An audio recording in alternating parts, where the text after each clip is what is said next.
Welcome Senshi family and friends to Senshi Online. It's your Senshi Con virtual online convention for 2020.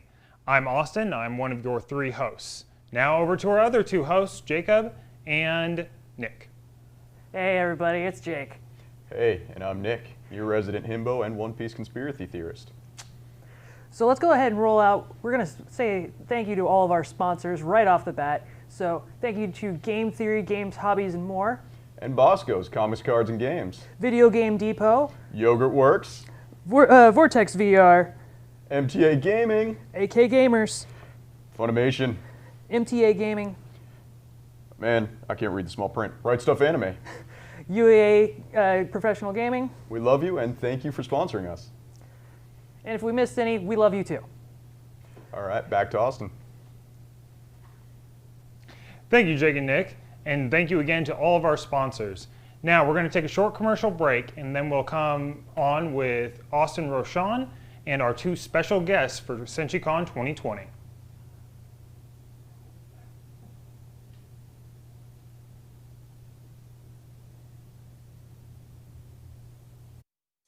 Not just comics, Bosco's has it all. It's all about fun games at Bosco's, Alaska's premier source for comics, cards, and games. Like Catan, Ticket to Ride, Magic the Gathering, and more. Test your skills against other players in our game room, competing in X-Wing and Pokemon games. A complete list of events are available on our website. Toys, Hot Funko, collectible cards, sports memorabilia, and of course, the latest comics in every genre. Serving kids of all ages at Alaska's comic, card, and game headquarters, Bosco's, in Spinard in the Diamond Center Mall. Not just comics, Bosco's has it all.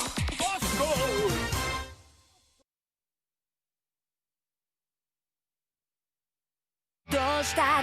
No matter what it takes, I'll save you! What do you intend to do if your sister eats a human? Don't grovel like that and give your enemies the chance to kill you! The bond between Nezuko and I cannot be severed! Thunderclap and Flash, coming through! Exploding blood!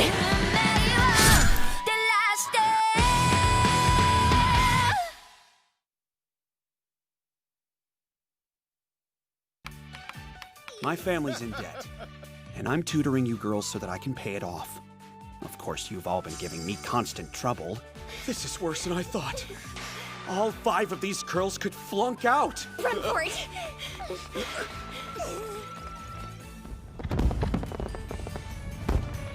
In the end, I was given a paycheck despite the fact that I hadn't succeeded. If I'm getting paid, then I at least want to earn it.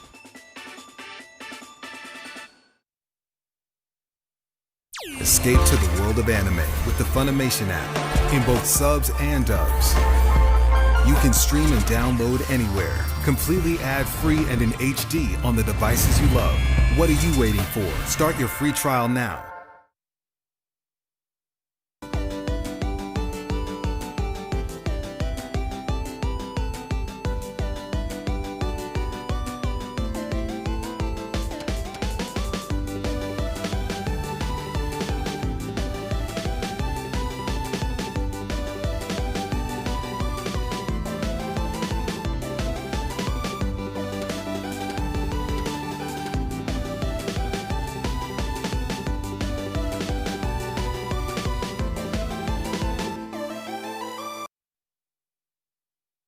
This is a public service announcement from Shell, the Sound Health and Everlasting Long Life Agency. The time has come to celebrate the first generation of people who've lived past the average natural lifespan of 120 years. Let us be grateful to live in a society without illness.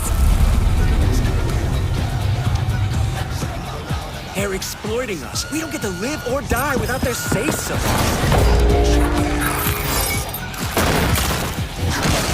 To find meaning in life, you need the risk of death. Don't you want to find out who you really are? Break free of them and reclaim your true form. I'm a human being.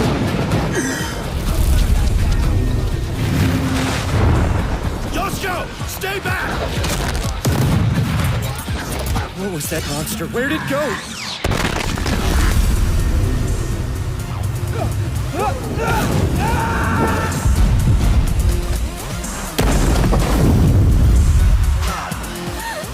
It'll get better. We have to believe that.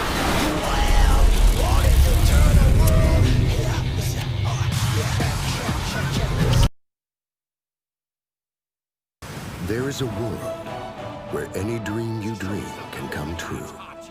It's called Isakandar. Voyager, engage!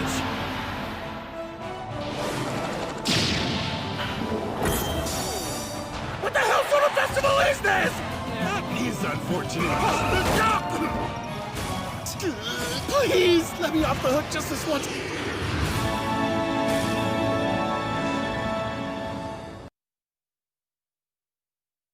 Escape to the world of anime with the Funimation app in both subs and dubs.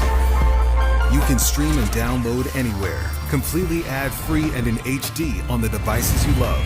What are you waiting for? Start your free trial now.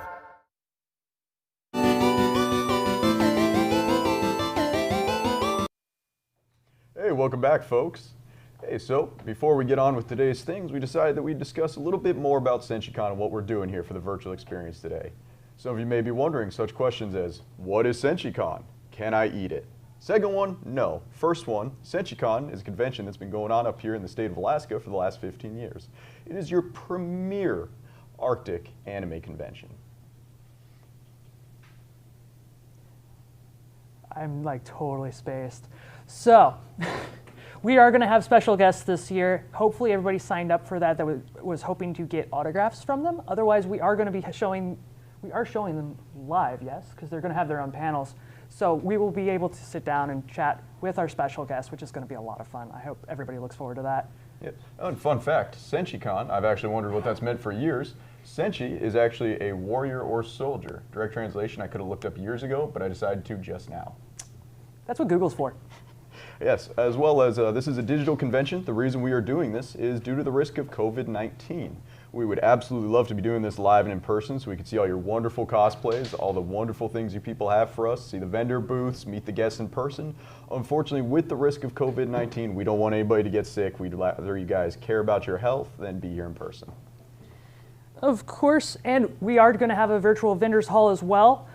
We are even going to have a scavenger hunt inside of the virtual vendors hall. If you go on to senshicon.org, aha, I caught myself that time. If you go on to senshicon.org, you can click the button on the home page that'll take you to the virtual online convention.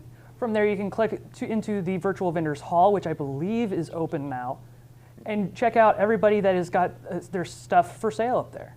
Yep. And just so everybody knows, in case you need timestamps for today, we started here at 11:30 a.m. and we're going to be going on until 11 o'clock tonight. Then tomorrow we're starting again at noon and we will continue all the way to 7 p.m. So it's going to be a 2-day con full of content and stuff for you to love. And hopefully we won't stutter our way through the whole thing. Oh, I don't plan on stuttering at all. I do. So at Senshi Con Online, as my co-host just explained, we do have a virtual panel. You can go in there, explore, do a full tour. There's actually a tutorial on the main page. If you select the events, you can go in and take a look. And you'll be able to go in, browse. It's not, you know, it's a nice little virtual experience. You can jump around bubbles and view different things such as Artist Alley and panels like that. And I believe the whole thing is virtual too, so it's like a 3D thing. Oh yeah, it's beautiful. It's a Google Maps technology where you can just bounce around and everything loads in real time. It's gorgeous. It looks so cool. Additionally, we also have video game tournaments going on this weekend. We're doing Valorant and we are doing Rocket League. So. And of course, you can tune in to us wherever we're broadcasting. We've got a YouTube broadcast going on. We are going live through Twitch. And you can find all of the links to these at senshicon.org as well in case you hadn't found one or the other. Yes, and we also have 2 amazing guests this year. We have Maile Flanagan, voice of Naruto, and Naruto's son Boruto, the voice, Amanda Miller. They're going to be our special guests this year, so we're getting a 2-for-1. Anybody who loves Naruto is going to love this. Oh, and we also have one other. It's a cosplayer, A.K. Wiru. So 3 guests. Cosplayer is super excited. I'm looking forward to those kind of questions. As a cosplayer myself, you know, you get a lot of stuff working with Warpla, working with all the different materials. I'll be honest though, I just buy my stuff off Etsy. Dude, nobody's gonna fault you for that. Sometimes you just don't have the time to sit down and work on stuff. And you know, sometimes you buy a cosplay. It's not the end of the world. You're doing it for the fun of it, not because you can go in and be like, look at this thing that I spent 120 hours making. Yeah, I can honestly tell you the only thing I know about cosplay is which glues taste the best, and it's Mod Podge. If I got to choose, Everybody knows that. That's like a kindergarten thing. it's been the best since the 70s, and it's still going. So yeah, I'm terrible with cosplays. I buy my stuff off Etsy. I'm not going to pretend otherwise. But this special guest is going to be able to answer some of the real questions that I wouldn't stand a chance answering. And of course, if you guys have any questions going on, you will be able to ask them. We're going to be queuing up Q&As during the panels so that you guys can line up questions. Our moderators will pull some out and let us ask them so you can get answers. Yes. And also, with our 3 special guests, they do have signatures being signed. You can go ahead and get a one-on-one conference with those guests. Or we have a sign-up page on the Senshi Con website where you could sign up and pay for an autograph, and we can have it mailed to you. So the online convention is basically the same thing from the comfort of your chair, except if you're in your cosplay, pretty much the only person appreciating it right now is you. But that's okay because we're appreciating you from a distance. I'm talking to you, Steve. I know you're sitting there dressed up as Naruto. It's cool. You rock that costume. I really hope there's a Steve in the audience that's like actually sitting there dressed as Naruto right now. And he's like, oh my God, he knows. And it's like, that's right, Steve. No, I was going to go with Cameron. That's a fail-safe name. Also, we do have a shop ourselves. If you want to support Senshi Con for whatever reason, our Senshi Con shop, once again, go to senshicon.org, and we do have a shop page where we have all the available merch. Bear in mind, all merch is limited, so once we're sold out, it's never coming back. We do have some merch from the last few years, as well as our wonderful mascots. We got icons, we got badges, we got pins. We got all sorts of stuff to deck it out and let people know when they see you on the street that you are a Senshi Con aficionado. And some of the stuff looks really wicked this year. There's even buttons and stickers with all 5 of the mascots from previous years since we've started doing fan-made mascots for the convention. Those look really neat. I'm probably going to hop on there not too long after we get done here so I can pick up some stuff. And finally, while we're scrolling through the shop, I should go over one very important bit of information regarding this year's Senshi Con and Senshi Con 2021. So, if you paid for a ticket this year for Senshi Con 2020, you are automatically upgraded for next year. So you will not have to buy a ticket next year in case there's price changes or anything like that. You're already good to go. However, if you do want a refund for whatever reason, you can request a refund, and there's a link that you can do it. It's the FAQ section right there at the top. So,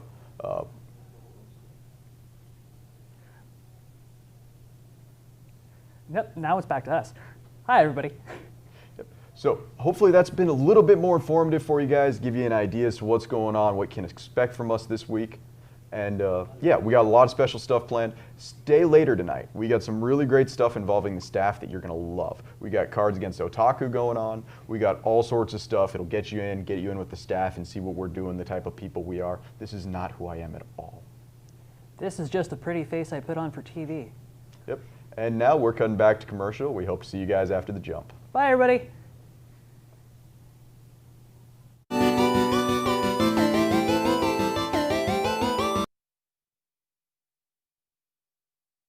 Not just comics, Bosco's has it all. It's all about fun games at Bosco's, Alaska's premier source for comics, cards, and games. Like Catan, Ticket to Ride, Magic the Gathering, and more. Test your skills against other players in our game room, competing in X-Wing and Pokemon games. A complete list of events are available on our website. Toys, Hot Funko, collectible cards, sports memorabilia, and of course, the latest comics in every genre. Serving kids of all ages at Alaska's comic, card, and game headquarters, Bosco's, in Spinard in the Diamond Center Mall. Not just comics, Bosco's has it all.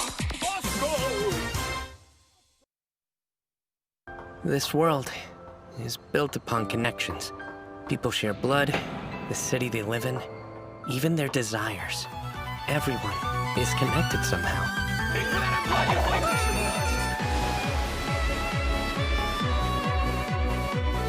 But I know, better than anyone, that no matter how strong they may seem, those connections can easily be lost.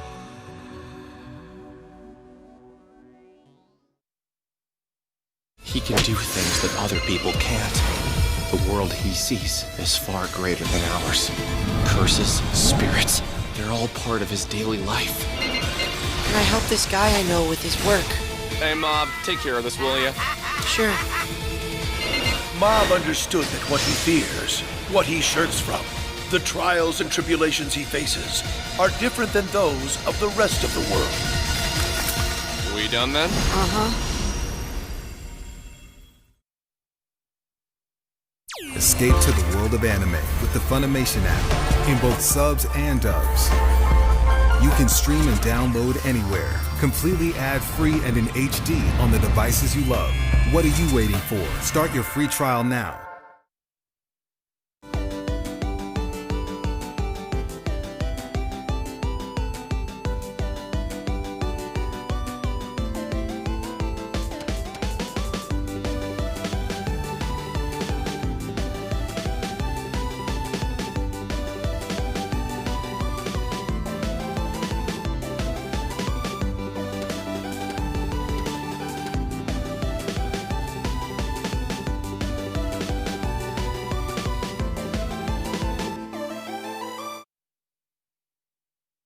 This is a public service announcement from Shell, the Sound Health and Everlasting Long Life Agency.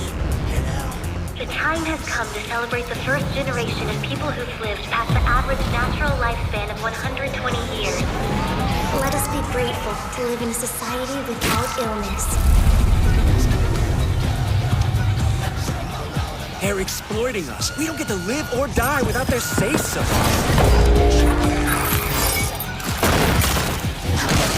To find meaning in life, you need the risk of death. Don't you want to find out who you really are? Break free of them and reclaim your true form. I'm a human being.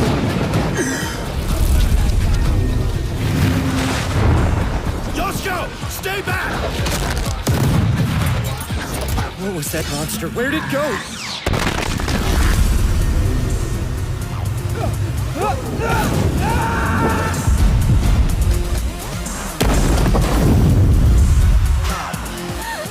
It'll get better. We have to believe that.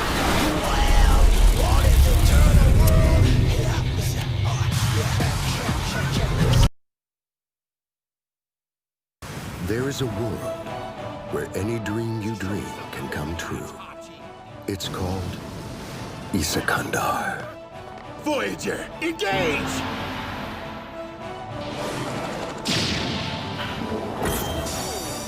What the hell sort of festival is this? That is unfortunate. Please, let me off the hook just this once.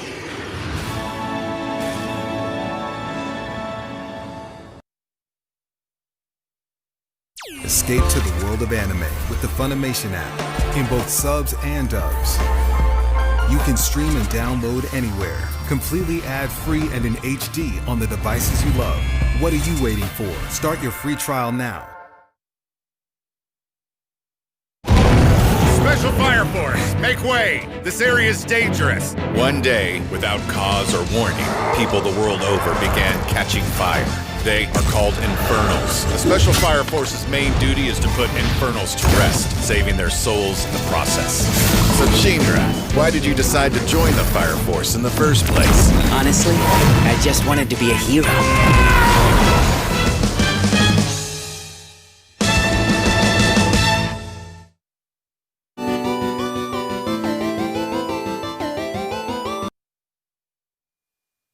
Hey, welcome back, folks. So, we're here for a little bit longer. We're going to read some comments. We're going to talk to you while things get set up on the back end here. We do have a comment section. It's going to be popping up here any moment now, and we're going to be able to read what some of you people are saying. Like I said, this is an interactive con. You talk to me, I talk to you. And we did see your comments, Steve. Thanks for checking in. Where are you, Cameron? You left me. Oh, see, now Cameron's got to step up his game. We actually do have a Cameron up here who's a pretty big name up in Alaska, so I'm hoping he shows up and says hi. Oh, that would be so great. It's like and then everybody just devolves down. It's like, my name's Janet. Does that count? It's like, yes, of course it counts. You know what, Janet? You come in here, you say hello, I will say hello back to you. Also, before we forget, if you have your cosplay all decked out and you wanted to do it this year, but you just couldn't, you can submit them online, and we're going to be going through those a little bit later on in the convention. Yep, and like I said, as somebody who buys his cosplays off Etsy, I'm not gonna judge. Show me what you got. Let's love it. It's and tell us if you bought it off Etsy or if you made it yourself. We're still gonna think it's freaking amazing. Yeah, absolutely. So, once again, while we're waiting for the comment section to pop up, I'm gonna go ahead and retract one of my previous statements. Not retract, but retract back to it. currently, so those of you keeping up with One Piece, you might have heard this. No, we're talking about it. Okay. One Piece. Right now, there's a current strong running fan theory that One Piece actually takes place in the future.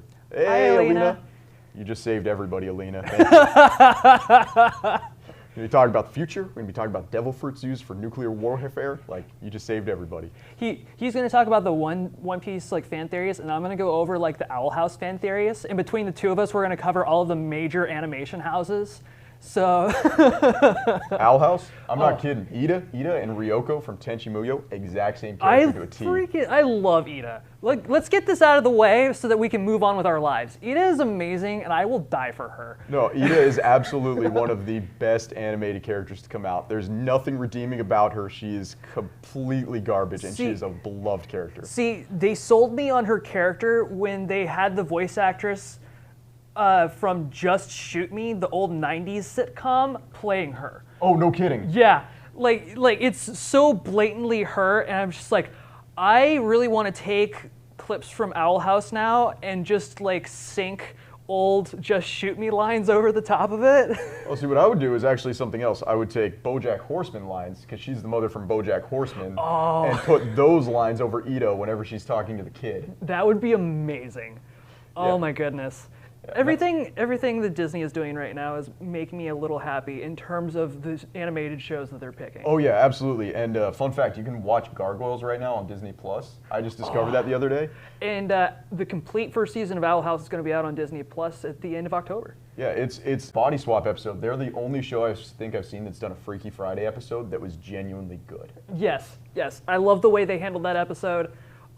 Everything they've handled recently is really, really well done. I'm actually trying to think of other Disney shows, because the only thing coming to mind is Gravity Falls. So, Oh, there we go. All right, Laura. All right, what's your favorite One Piece OP? Because me, it's We Have Superpowers. Best one by far. See, I am so far behind that you're going to be explaining most of this to me, and then I'm going to be like delving into Disney fan theory beyond that. But in terms of Disney, we have Amphibia, which is doing amazingly and is done by a Thai American, and it's so good. Is Amphibia on Disney Plus, or do I have to go to my special websites? I think it's on Disney Plus. Okay. If it's not, I know for a fact it's on Hulu. Oh, okay. Yeah, that's a big thing, is if it's not on Disney Plus, it's going to be on Hulu. Yeah. Speaking of Hulu, anime that doesn't get talked about a lot this season right now, Decadence. So I've heard of it in the rumblings of the internet. I have not heard much. Okay, I can't say much, because Decadence, the first episode sets up a show to go in one direction, and then you feel good, the first episode's wonderful, and then the second season pulls a complete 540 on the viewer. Oh. And so I can't spoil it, because the entire premise of the show, you get lied to. I can tell you right now, episode 1 is going to be great, episode 2 is going to blow your mind. So good. It shifts gears all the way into episode 2, and it's from there, it's phenomenal work. So Amphibia kind of does the same thing, where it's like they introduce you to the character and you kind of expect what is becoming a modern animation storytelling style from America, where they give you the first season and you have happy-go-lucky characters, and by the end of first season, what you see is the characters start to kind of fit into their roles into what will be later on. So like in Star Butterfly versus the Forces of Evil, we see towards the end the introduction of Toffee. We see her kind of like struggling to accept her own powers and whatnot. But what we see in Amphibia is them right off the bat saying, oh no, this is not how we're doing things. It's going to be a mystery from start to finish, and you're going to be in for a ride. They did just finish their season 2. 3. Oh, they're all the way up to season 3? I think. Okay. It's either 2 or 3. And they're getting ready to drop the next one here soon, and it's looking really good. But we're going to go ahead and wrap up. Well, actually, we do have a question to answer first. Well, we gotta wrap up. They're ready for us. Okay. Well, before we wrap up, that question from Alina was, is Fairy Tail over? And my answer is, I have no idea. I haven't kept up with Fairy Tail since episode 1. I'm sorry. So, there we go. Going over to Austin. Hello everybody, my name is Austin. I'm the guest coordinator for Senshi Con. Today we are going to have some very, very special guests, and we're going to bring them in. So we're going to have a couple of different things. We have a lot of awesome guests. We have our Maile and Amanda, and then we also have AK Wiru coming up a little bit later today. But yeah, you guys are going to be able to ask some questions. We're all going to be able to ask some questions. I have a few questions of my own that I'm dying to know, so I'm sure you guys have some as well. And those questions will be popping up on the screen, and we'll be able to answer those for you. And we're all going to have a really, really awesome, amazing time. We also have someone from our wonderful studio that's been helping us out. They're going to be joining us in this call.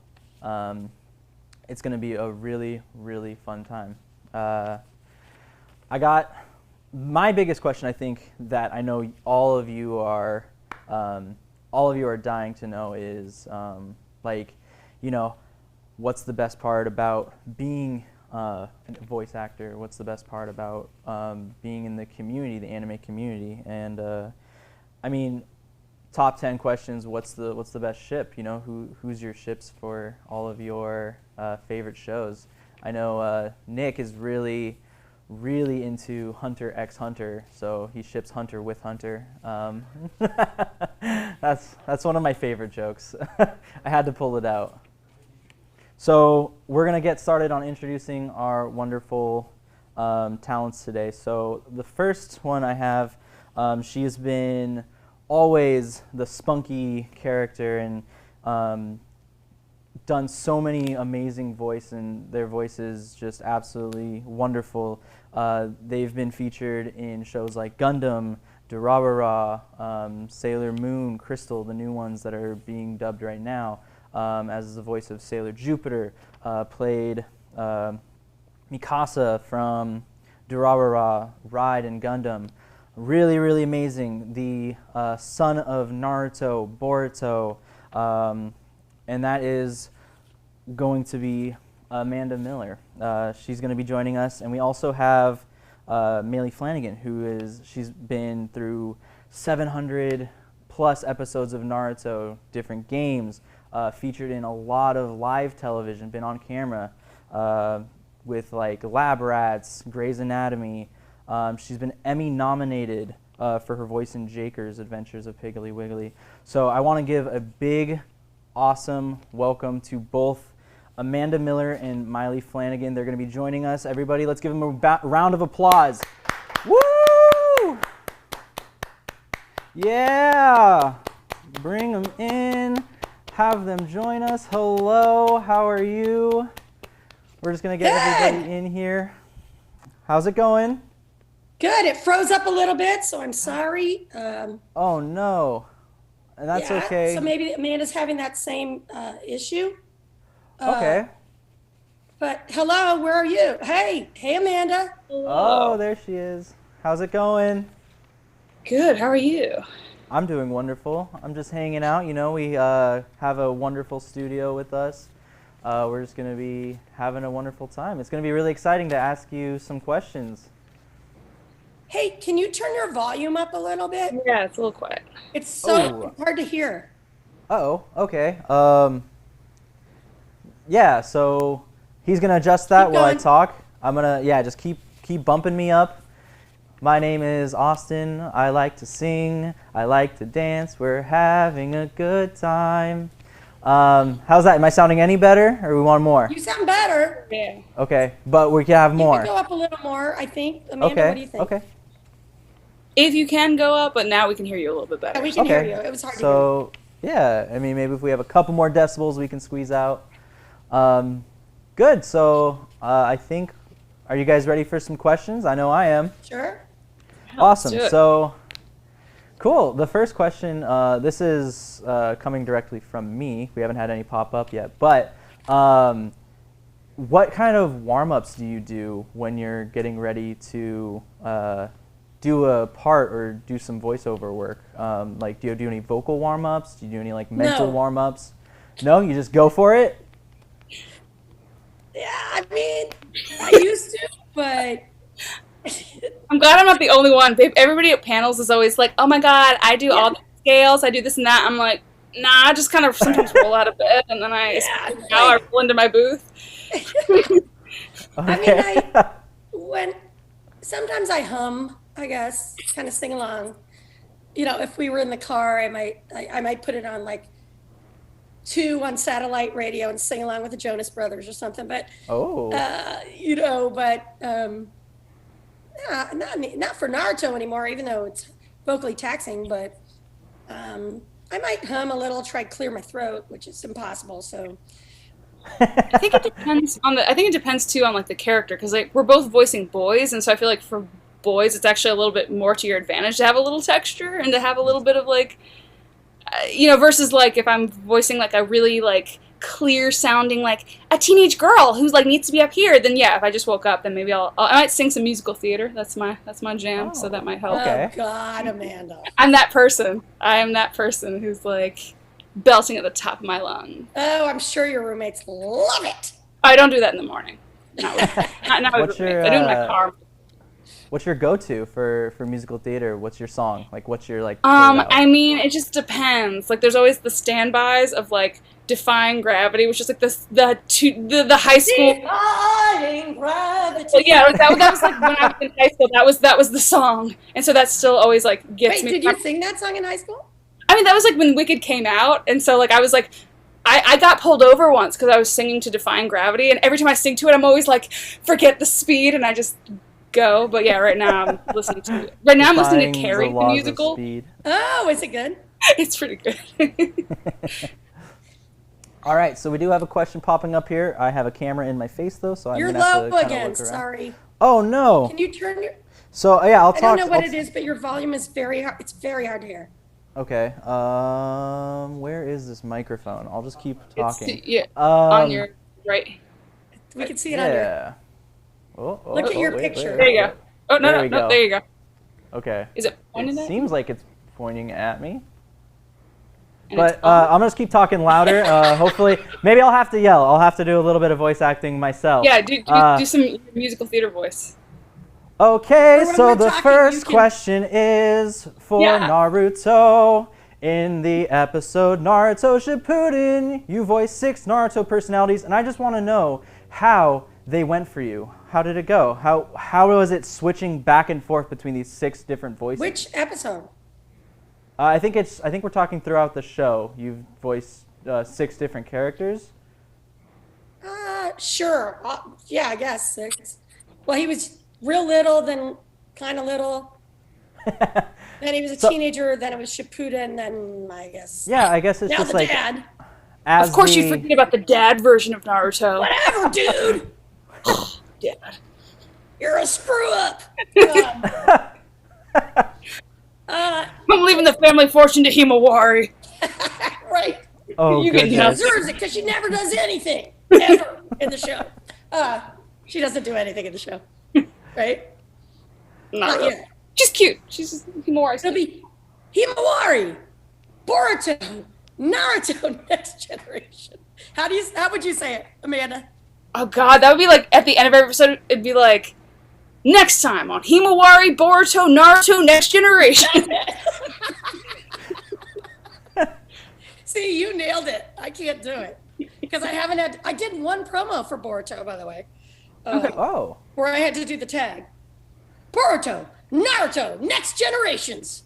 And they were like, that sucked. Do it again. And I'm like, can you just play Amanda doing it? So I could just, like, give me a line reading. Let me just do Amanda doing it.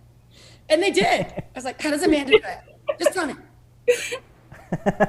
Inspired your performance. I don't know. I think, as a voice actor, this is not all that we do. We're not just, we don't just do Naruto and Boruto and even the credits that you mentioned. So for me, it's quite versatile. It's easy. It's like riding a bike. Especially some of the vocalizations for the different ages we've done them a lot and we revisit them in games all the time. So it's not like and there are a lot of flashbacks. So it's like I have a harder time when I do other animation. I just did a secret project on Friday and I always have to ask them for a vocal reference so that I know what pitch and what the the guy sounds like, or the girl, or whatever. So that's my answer. It's not too hard, but in the beginning, you might need a little vocal reference kind of thing going on, right, Amanda? Yeah, depending on if it's a character I've already done or a character that I sorry, I maybe missed the question. How hard was it to do 6 different Naruto voices for me? But I was asking you, like, I actually do like this is not necessarily like Boruto, Naruto specific, but like I actually sometimes will find it harder to do a different shade of the same character than it is to just do a completely different character. Because like, yeah, if they're like, oh, this is your version of the character, but they're demonic, or this is the like, it's sometimes a little harder to find the like shades of that same color versus just doing like a bunch of different, like with Maile, she's had to do a bunch of different ages. Like I'm like, ugh, I've only had to do 2 ages of Boruto, and that's already hard enough. Yeah. So like tweaking the character is harder than creating a new one. So like yeah, because especially if it's a character you voiced for a while, your voice kind of wants to fall into a pattern or like an attitude with that character. So like with Naruto, I'm sure you're probably having to.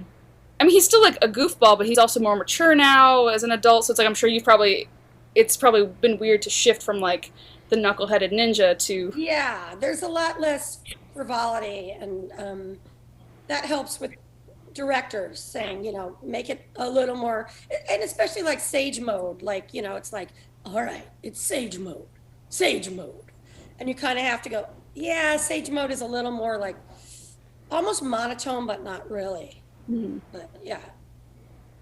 Cool. Thank you so much for those answers. Those were really awesome.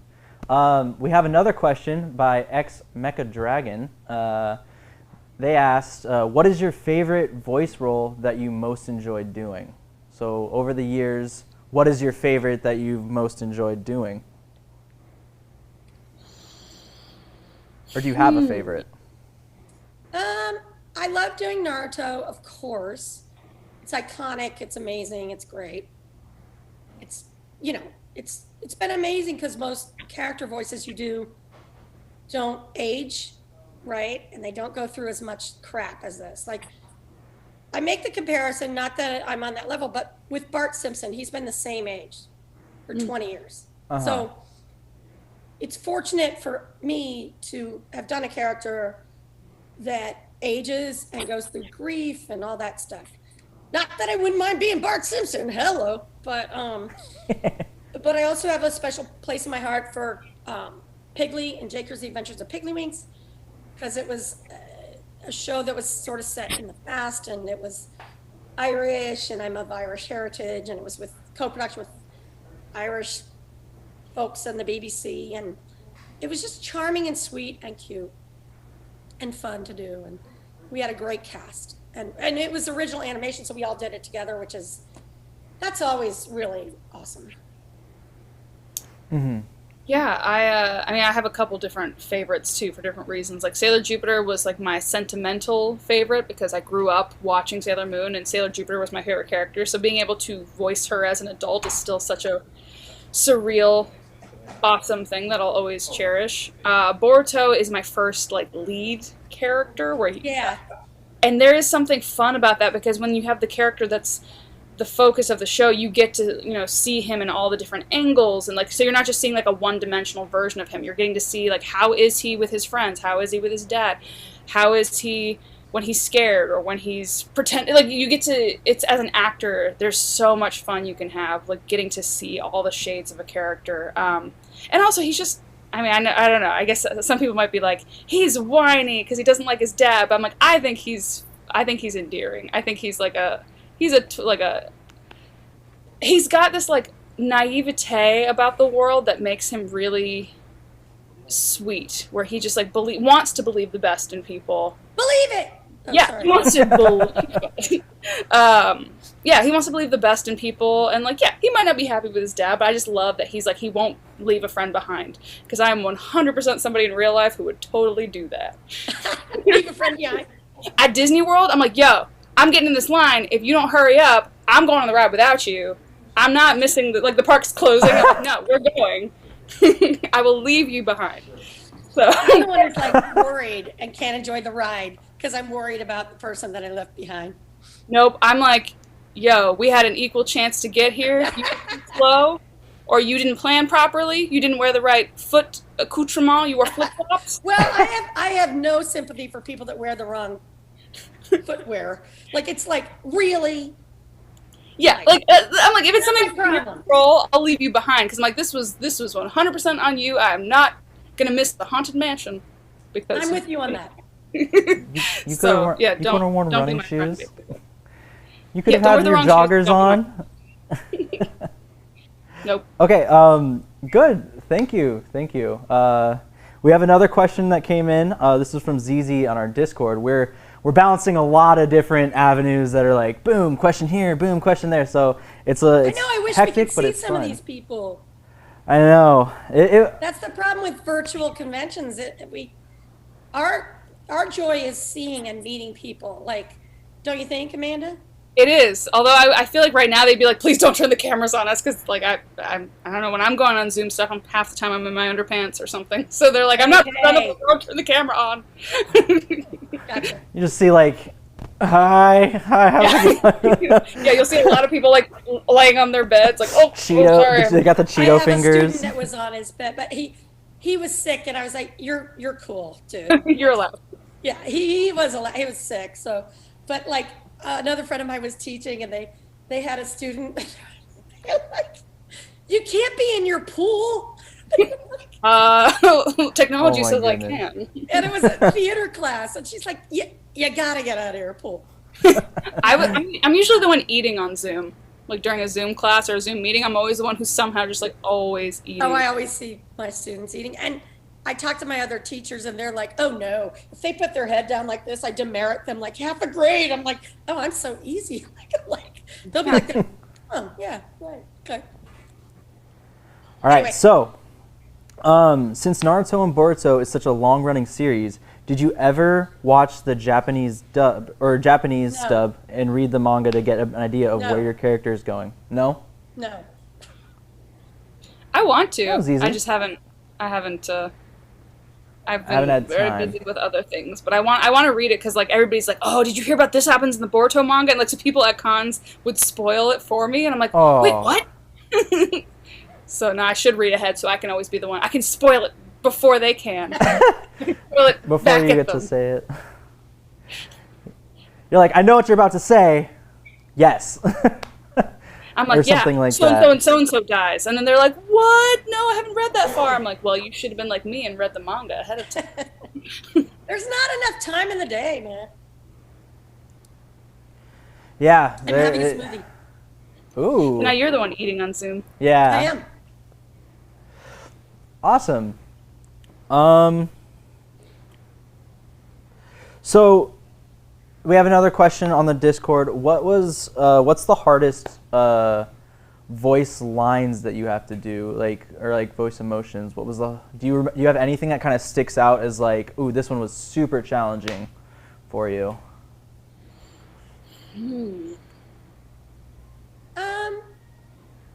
That first fight with Sasuke was super hard. It was raw and emotional and just super hard. And you have to dig deep, and when you dig deep, it's hard. You're exhausted, right, Amanda? Mhm. When you say like, when you have to dig deep for something, you're physically and mentally sort of shot when you get home. That was hard. I spoke of this a lot, but I had to record after my mother passed away, I had to record a thing where Naruto like saw his parents again or met them, and that was incredibly hard because it was shortly after my mother had passed. And it's funny. Someone asked me about it the other day. Did an interview or something, and they said, "Have you seen it since?" And I was like, "Oh no." Like, I did see it when they edited it together, and I thought it was some of the best work I'd done in this series, but only because it was so raw. But I think, like, I was electrocuted in one of the movies, and that was just really hard and exhausting. Like, if you can imagine out there, you guys in convention world, like if you just had to scream like you're electrocuted for even 10 minutes and then multiply that by like 5 or 6 or 7 or 10, you're just exhausted. So anything that's really painful like that. So the electrocution thing was in the movie was very hard. Very hard. Yeah, same. I think a lot of the exertions are, especially when they're emotional exertions, like some like regular battles are fine, but if it's in a battle where there's like, you know, some episodes where my character's, you know, fighting Mitsuki, and like that's really hard, like it's like a betrayal and like that. Like, so yeah, when there's the emotion and the exertion, those are always a little bit more physically and emotionally taxing. Or the video games can be kind of hard because it's a lot of dialogue and you're not able to see stuff, so that you're kind of having to imagine what the scenario might be. Like, you don't know how close you are to the person, you don't know how loud you should be. Like, so you're also doing a lot more takes, I feel like, sometimes, where they're like, and it's just more vocally stressful, I think, for the video games. Well, and all the lines seem to be very high energy. Like, there's nothing subtle about a video game. Okay, we have another one from Twitch. This is from D23mon. On behalf of my cousin Ryan, who is a mega Naruto fan, if there was one character they could bring back, who would it be? So one character that you could bring back, who would it be and why? Jiraiya, because Jiraiya. Oh, gotta love him. What about you? I'd bring back my grandpa so he could keep my dad in line. And be like, hey, spend more time with your kid. Stop being Hokage. yeah, stop being Hokage. Like, learn to delegate. Okay, you got interns probably, like ninja interns who could manage some of that paperwork. We don't see them, and there's a lot of paper. There's so much paper. Why like so much paper? And it's called the hidden leaf. It's like, those are very, very visible leaves. Like, you are killing all of the trees in the hidden leaf village. Oh, I'm stealing that, Amanda. Just like, call the hidden leaf. Those are a lot of leaves. Yeah, put them on the tablet or something, or have people DocuSign. Like, come on, guys. Shape up. The hidden leaf village goes green. All right. And then we have another one. If Naruto did a crossover with Pokemon, what Pokemon do you think Naruto or Boruto would choose, and what journeys would they want to travel through? I don't know. I don't watch Pokemon. I don't know. So Pikachu. I know both of them nothing about Pikachu. Pokemon, sorry. No worries, no worries. What's the electric Pokemon? The main one? Like, I don't know. Pikachu? Which one? Pikachu? Oh, yeah, I guess I could just be Pikachu. That'd be, like, the basic answer, but, like, yeah, whoever has, like, cool lightning powers. But, yeah, okay, sorry, I don't know as much about Pokemon. That was more like my little sister was into it. I think I had, like, just aged out of it or something. It was, like, middle school. I don't remember. Yeah, so I know, like, the basic names. Or I'll just say Jigglypuff because I like the name, and I also like the song. It's ridiculous.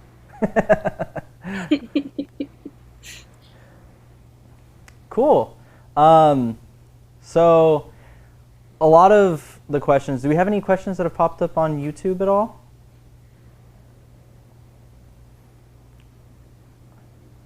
If we don't, I can also ask another one. Okay, cool. How did you choose the voices for your characters? Yeah, how did you choose your voices for each character that you do? That just popped up. Yeah, I had a little pop-up. I feel like I did see the artist rendering of Naruto. I didn't know it existed or know of it, but I knew his age, and they gave a description of his character.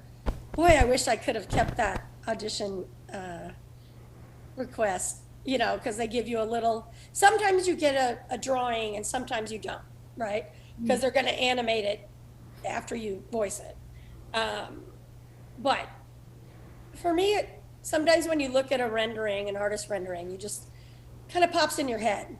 And for me, that's what happened. And then obviously, so your agent sends it to you, you audition and you send it in. It used to be you had to go in the booth at your agency and it would take hours. And then you send it in and then you get a callback and then you're directed by people.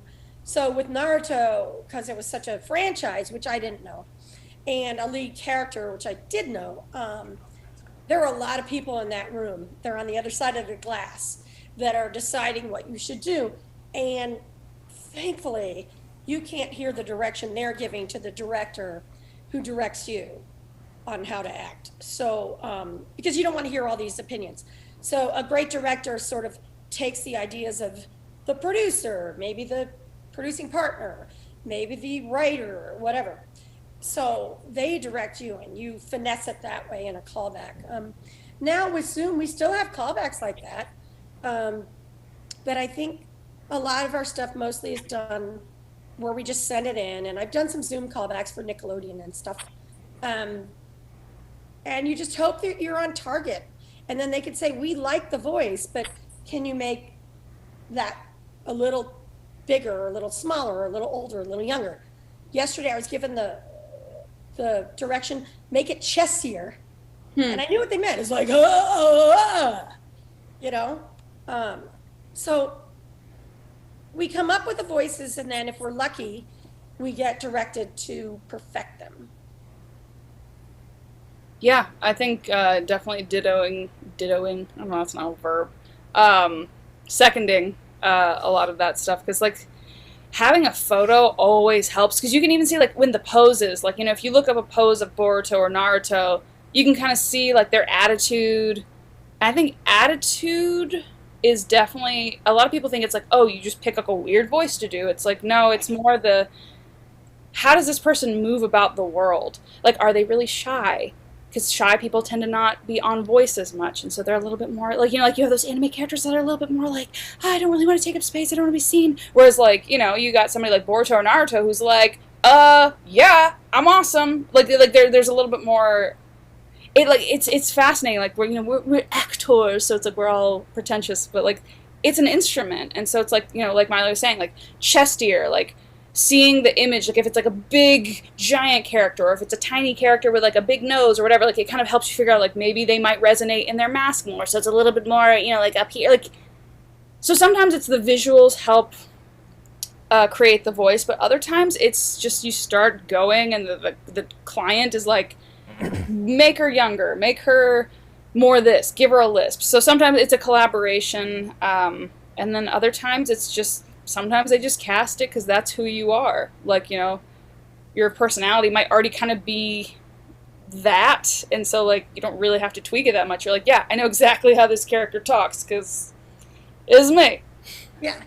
I tell my students that, like, when you move to Los Angeles or any major market, Atlanta, New York, whatever, it's like you go to, if they went to theater school, they go to become a different person, and then you move to these big markets and they want like you plus 10% on camera, right? Mm-hmm. And then I say for animation, what I teach my students is, my friend told me that when I moved here for commercials, he's like, they kind of want you plus 10%. Like, they can put you in whatever outfit they want, they can put on your makeup, they can do your hair like a housewife, whatever, like a housewife from the 50s or something. And I say with animation, it's you plus 25%. Often it's, you just got to bring the energy because no one's going to see your cute little face, you know? Yeah, because you can play like a bunch of different types of characters, but there's just like certain, I keep saying colors or shades, but like there's certain things that I will always be better at than somebody else will, and there's things that somebody else will probably always be better at than me. You know, like I tend to play boys, or I tend to play more tomboy characters, or I tend to play more, you know, like, so there's just certain things that just are naturally in our wheelhouse, and we can expand out of it, but like, we're still always going to bring a little bit of, like, you know, like Maile probably wouldn't play like a pretty pink princess or something. Hell like, no! Like, no one wants to hear a princess coming from this throat. That would be actually hilarious. I'd love to see that. You're like, took you long enough to climb the tower. You just push him back down. Come on! I don't want to marry a loser prince. Romeo, get out of here!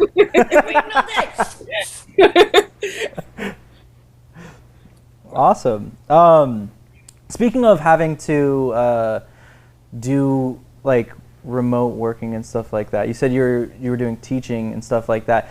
What's the hardest thing that you've had to overcome as a challenge with going from teaching in person or all this in person to online? What do you think the hardest thing is transitioning Well, it's not through just that? teaching, it's actually what we're doing. Amanda and I, we're doing Boruto remotely, and we're doing, video games remotely, and I play some different little parts on the Loud House remotely. And part of it, I think the biggest part is your setup. If you're, believe it or not, anime is not like the crown jewel of animation. So I think people think we live in mansions when in fact anime is not like The Simpsons or Family Guy. So that being said, we don't have the ability to be like, I'm going to build out this studio. That is just, even though I have a great career, it's just like, yeah, I live in LA. It's like, I'm going to record in my closet and the acoustics are fantastic. So the hardest part is, one, and this happens to people with studios in their homes as well, it's super hot. That's the biggest, weirdest, besides the technology, which I'll talk about in 1 second, it's super boiling hot. I get nosebleeds all the time. Not because I'm a anime pervert, but because I mean, maybe a little bit, but it's like, I'm in Atlanta, and that booth, the house is hot, and then the booth itself is like a little, it's like a little hot sweat box. So yeah, if you're doing 4 hours in there, it's just, and you can't have the fan running in your booth because then it picks up in the recording. So you're just I've started putting ice cubes on my head, or just letting them just melt on me. Yeah, there's actually people are talking about how you ice down stuff and you put it on your neck while you record. I haven't had to do that because luckily the projects that I've done, besides auditions, I can just open the door and take a break and listen to my other actors or whatever.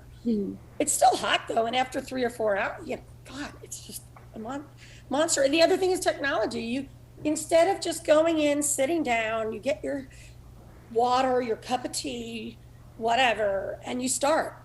It's I have to sit there and listen to other people figure out their technology, and it's not their fault. They're figuring it out too. But the other day, it was a project and it was an hour and a half. I think I didn't record for 2 hours because people were like, how do I connect? I connect, we lost you, you have an echo. It's just, it's very time consuming. And I swear all credit, who should be on panels are engineers, because the people that run the sessions, they're making it sound so basically if you have a different mic, if you're in a different size space, if you have different acoustic treatments, everybody's recording, all the people who are recording from home, is going to sound different. So the engineers have to do so much more work now to make it sound cohesive and sound like they're all in the same world. So yeah, the engineers are the unsung heroes, because that's one of the hardest parts for me of having to record from home, is having to be my own engineer. Because it's not my job to monitor my levels while I'm recording, but now I'm having to be oh wait, oh shoot, I gave a great scream, but it blew it out, so now I have to do it again and turn down the gain, and just learning all the things that we took for granted as actors. We could just record, and the engineer was on it. Also, I would say oh no, I've already forgotten it. Oh, I know for me one of the harder things too is she was saying, we don't live in mansions. I live in a rental with 2 other roommates, and so I feel bad every time I'm recording. I'm having to be hey, can you not breathe or just move or do anything for 4 hours? Okay, thanks. and they're on Zoom calls, right, for work or whatever. No, but they still, it's an open concept thing, so they can't go in the kitchen, they can't go in the living room and watch TV. So it's basically every time I have a break, I'm 5 minutes, and they're we all scramble and grab food and do what we have to do, and then go back to what we're doing. So that's definitely harder, because in a studio, it's just a studio, it's a dedicated space. Whereas if it's in your house, you have to live there. People have to go to the bathroom sometimes. Yeah. Even I have a great walk-in closet that I recorded. That is a working closet. I didn't do any soundproofing, and they're it sounds great because I'm surrounded by clothes. Yeah. But I don't know. The other day I was oh my God, I had to cluck like a chicken, and then the file corrupted, so I had to do it again. Then I had to do it again, and I had to do like 6 auditions that were all given to me last minute. So I'm clucking like a chicken over and over, and I'm like, what the hell is happening outside this? Like, usually it's fine. Like, I don't know why my neighbor Carlos needs to blow his leaves all the time. I have no idea. But I'm like, what the fuck? Like, I'm like, sorry. And I'm like, it was just, I was clucking like a chicken. I'm sure he thinks I'm insane. And I had to do it all in one take with a different part. So one part and the other part on the same take. So I'm doing it over and over again. I'm like, oh my God. And I walked out later on. He's building a fence. Like, literally outside my house. So it's like, and we are just so fortunate to be able to, when we go back, I'm already back in a couple studios, actually. I told Amanda the other night, that when we're in a studio, those engineers need cupcakes and flowers or something, I don't know. Yeah, that reminds me. Engineers and teachers. We didn't have appreciation for their jobs before. That reminds me of a video, and it's like the engineer being the sound engineer being like the hero, and like this person's in a booth singing, and it's just the sound engineer like scrambling and like trying to like and then it's like it goes into where the booth is happening, and it's just like horrible singing, and but in like the engineer it sounds like amazing, and then everyone's like clapping, and the engineer's like like really, really tired. Awesome. Well, thanks again for all of your answers. It's been really amazing getting to talk to you. We have one, I think we had mentioned earlier going to Disney World a lot. We have a Disney fan that wants to know, what's your favorite Walt Disney World memory? Apparently it's Disney World's birthday on 10/1, and it'll soon be celebrating its golden anniversary next year. So you went to Disney World. What's your favorite memory from I have been to Disney World. Wait, Disney World is in Orlando? Yeah, World is Orlando, Land is California. But either, I think they just mean Disney-related memories. I don't know if I ever went to Disney World. I recorded a voice for something in the theme parks. But I went to Disneyland twice, once when I was 4, but I lived overseas. And I remember I vomited all over myself, and I had to wear my brother's extra jumpsuit. I was really little. And then I went for my friend Melissa's birthday. She might have been turning like 30. And then I keep wanting to go back. And I've lived in Southern California now since 96. And I've been only once. And now it's closed. And I'm like, so I'm not like, I wish I could. I should have gone when I was in Lab Rats, because maybe I would have gotten like front of the line privileges or something. You know who I am. I'm Principal Barrett. No, actually, like the kids would get passes for Disneyland. The kids on the show, because they were regulars. Cool. But as a recurring guest star, no, we got nothing. But I think I could have requested because my friend Angel Parker, she went with her family, and I think they gave her front of the line passes. Plus, she probably would have been recognized, and then they would have bugged her. But okay, awesome. We got another question. Oh, nope. Wait, Amanda. Go ahead. Go ahead. Oh no, it's all good. One of the memories, one of my favorite Disney World memories, is actually kind of related to what I was talking about earlier about leaving people behind. Except I was the one who was trying to give up.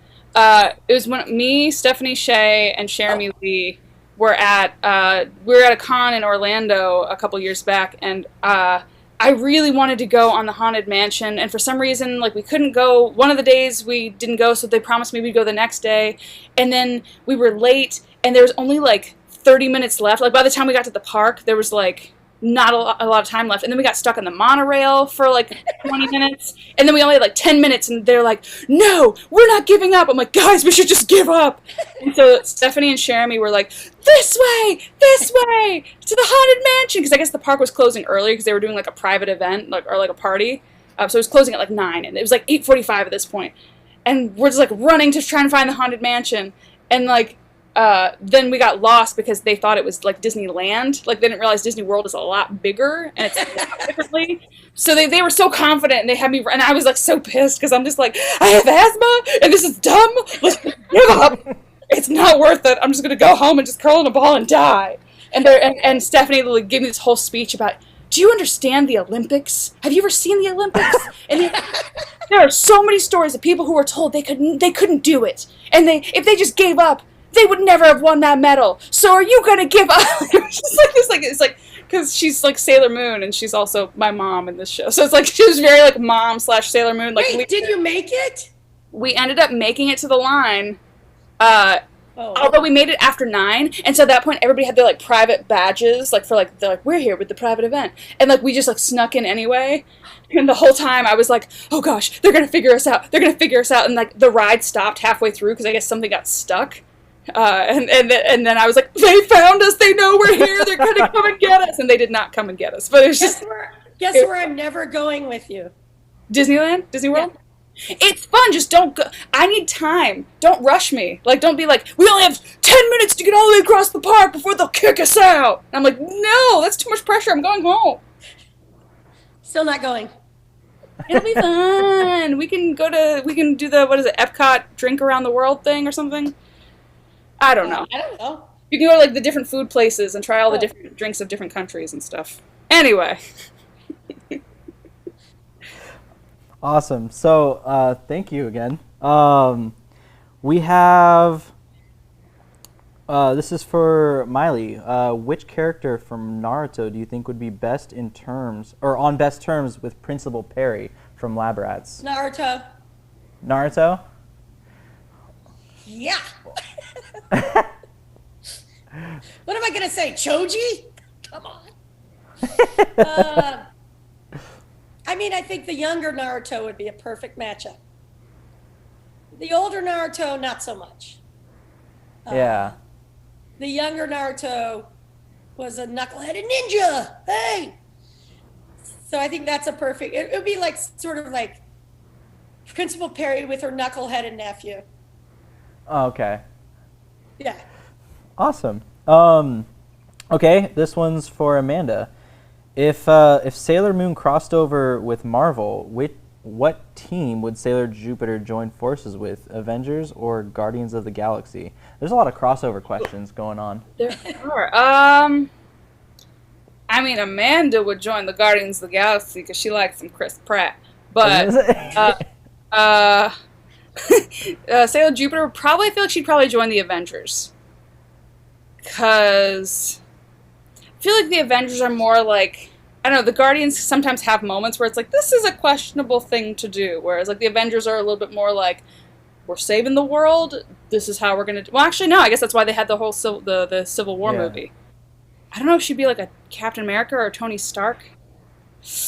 Ooh, I don't know which side she'd take in that battle. This question's going down a rabbit hole. I'm not sure I want to... Have you had your medication today? Never. I've thrown it out the window. Some squirrels ate it.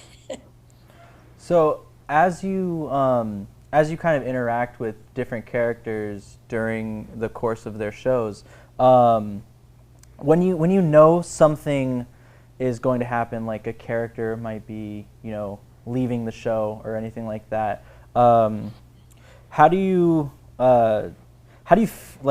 does that affect your voice acting? Does that affect it if you know that like a character is going to die in the show or something like that? Well, in Naruto, it's a dub, so it's already come out in Japan. So even though I don't read the manga or anything, like, you may have heard of it. And the other thing is we do video games that sort of tell you what's going to happen before it happens when we're actually recording those episodes.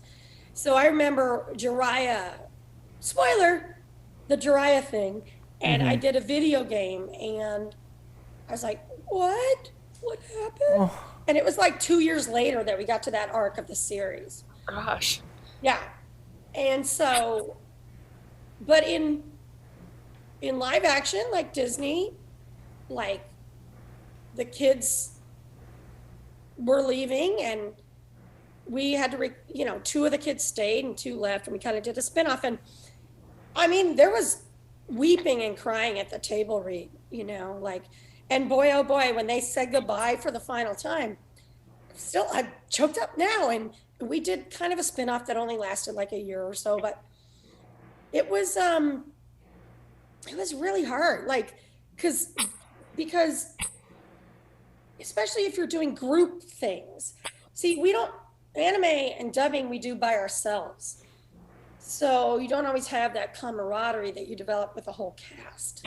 But when you have a whole cast together and you're like, they're gone, it's like, I hate saying this because people in showbiz always say, like, you're family, you're part of my family. But you spend a lot of time with these people, you know? So it's hard. I don't think for me it's hard with Naruto. I mean, it made me sad, but we do it so individually that it's not as emotional as other things. Yeah, I get more sad at like the end of a show itself. Yes. Or like the end of my character's arc. Yeah, exactly. Because I'm like, oh, I can't pay my rent. No, but also it's also just like the people. Like, even though we're recording by ourselves, I love making jokes with the directors and the engineers or whoever, you know, like I just finished the third season of a show. It's not out yet, but it's going to be on Netflix, I think, sometime early next year. And it's like this original animation. It was my first time being a series regular in an original animation.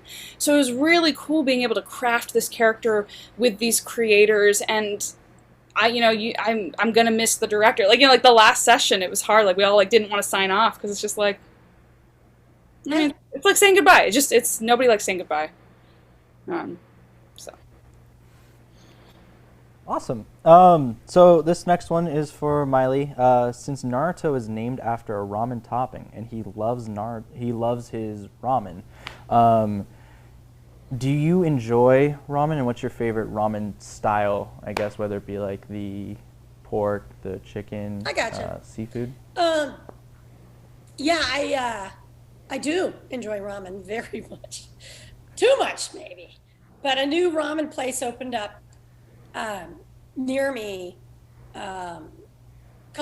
like 2 years ago. And Amanda, you know where I live, and it's like literally like within a half a mile. And so I do all these conventions, and then like we'd have no groceries or didn't want to cook when we got back because we get back, you know, late night, Sunday night. So we started going to this ramen place, and I missed it the other night for the first time. I ordered it, and we picked it up, and I like tonkatsu ramen, which is the pork original, and it's called the OG there. And one kid that was a waiter there, I told him who I portrayed. He was like, "No way." I was like, "Yeah." So I brought him a little Lego the next time, but it's been closed. I mean, it's open, but for delivery, and I haven't gotten a lot of delivery. But yeah, I love ramen. I love sushi. Mary Elizabeth, when she directed, we would often schedule our sessions around when we could go get sushi afterwards. So it'd be like, "Are you available this day and this day?" And I'd secretly, you know, the producer would be coordinator Sierra, and I'd be like, "Hey, if we do it from 4 to 6 on Tuesday, can we get ramen?" And she'd be like, "Yeah, tell him you're not available on Monday." Poor Sierra, giving her a heart attack. I know. Making her job harder. She gets no recognition, Sierra Leone, and she's done the whole show, and she's amazing, and she juggles all these neurotic actors. And like, they're like, "I'm running late," or, you know, whatever. Or like, I'm just like, "Hey, by the way, I'm going to be unavailable for 2 months. Yeah.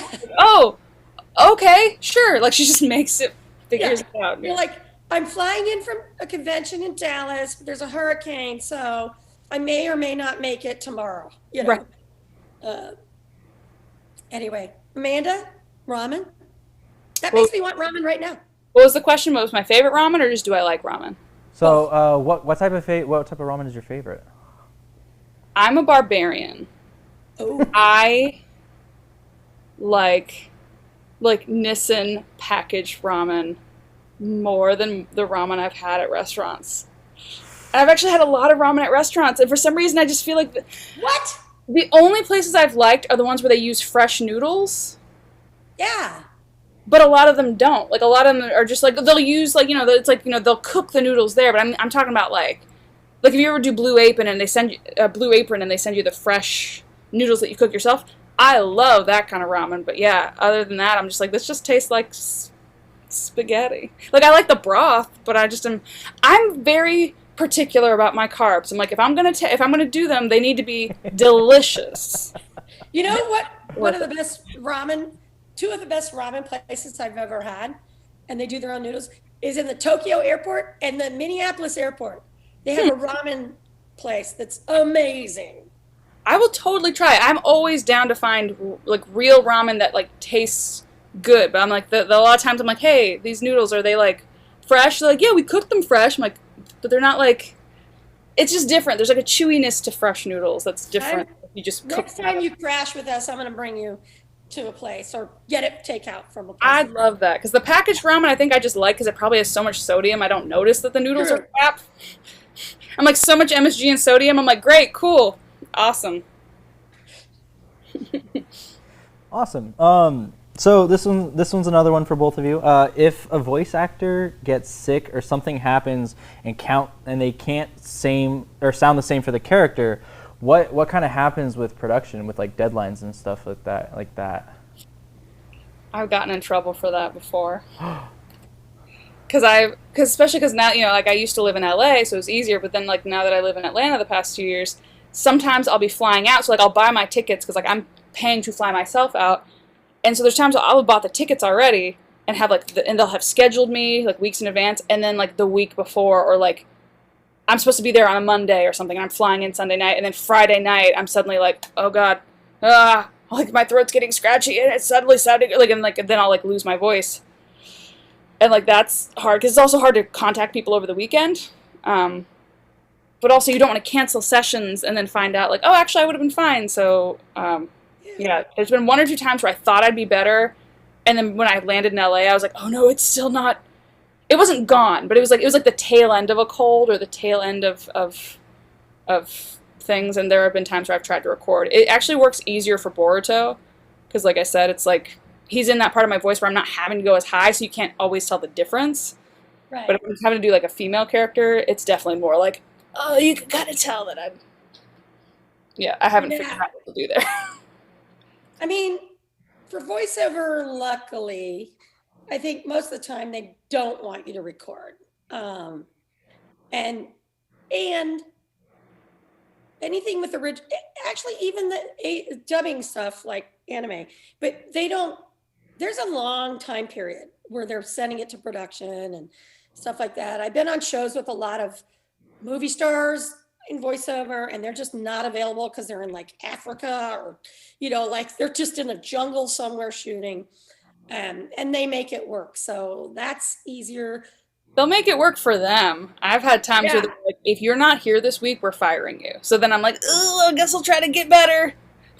Yeah, I've never had that, but I did get sick on Yes Man, a Jim Carrey movie, and that's on camera. And I mean, if you're not Jim Carrey, you better show up. Mm-hmm. And I did, and I felt terrible. And even lab rats, I got H1N1 flu. Jeez, isn't that swine flu? Yeah, and I was, yes. Or bird flu? Bird flu. Swine. And I got it at a convention in Sacramento. But I was like, I don't feel so good. Birds. And they were like, what they did is they shot me out. Like they could see, and I was just spiraling downward throughout the day. We shot for 2 days. We do rehearsals and stuff for 3 days. So I would just sit on the side, like not even having the energy to go to my dressing room and lay down. And they're like, let's just get her out of here. Like, get her. And also they don't want to get sick. So, but the show kind of goes on. And it's funny, I was talking to a high school friend of mine whose birthday is today. Hi, Amy. And she's not listening, but she was like, what happens when you get sick on a movie? And I'm like, unless you're the star of the movie, you go to work. And then they'll be like, all right, you're too sick, go home. Or they'll just say, look, we'll do 3 takes. Just get in the costume, say the line, we can dub it later, whatever. I'm curious to see if that changes now with COVID. Like if they're going to be more like, if you show up and you're sick, we're going to sue you or something. Like I'm just curious to see like if they'll still make people work or if they're just... I've been going to studios and, they take your temperature. So, I mean, if you have a temperature, they'll send you home. But I'm saying like on camera, like for that kind of stuff. Like, oh, I read the protocols. I don't know.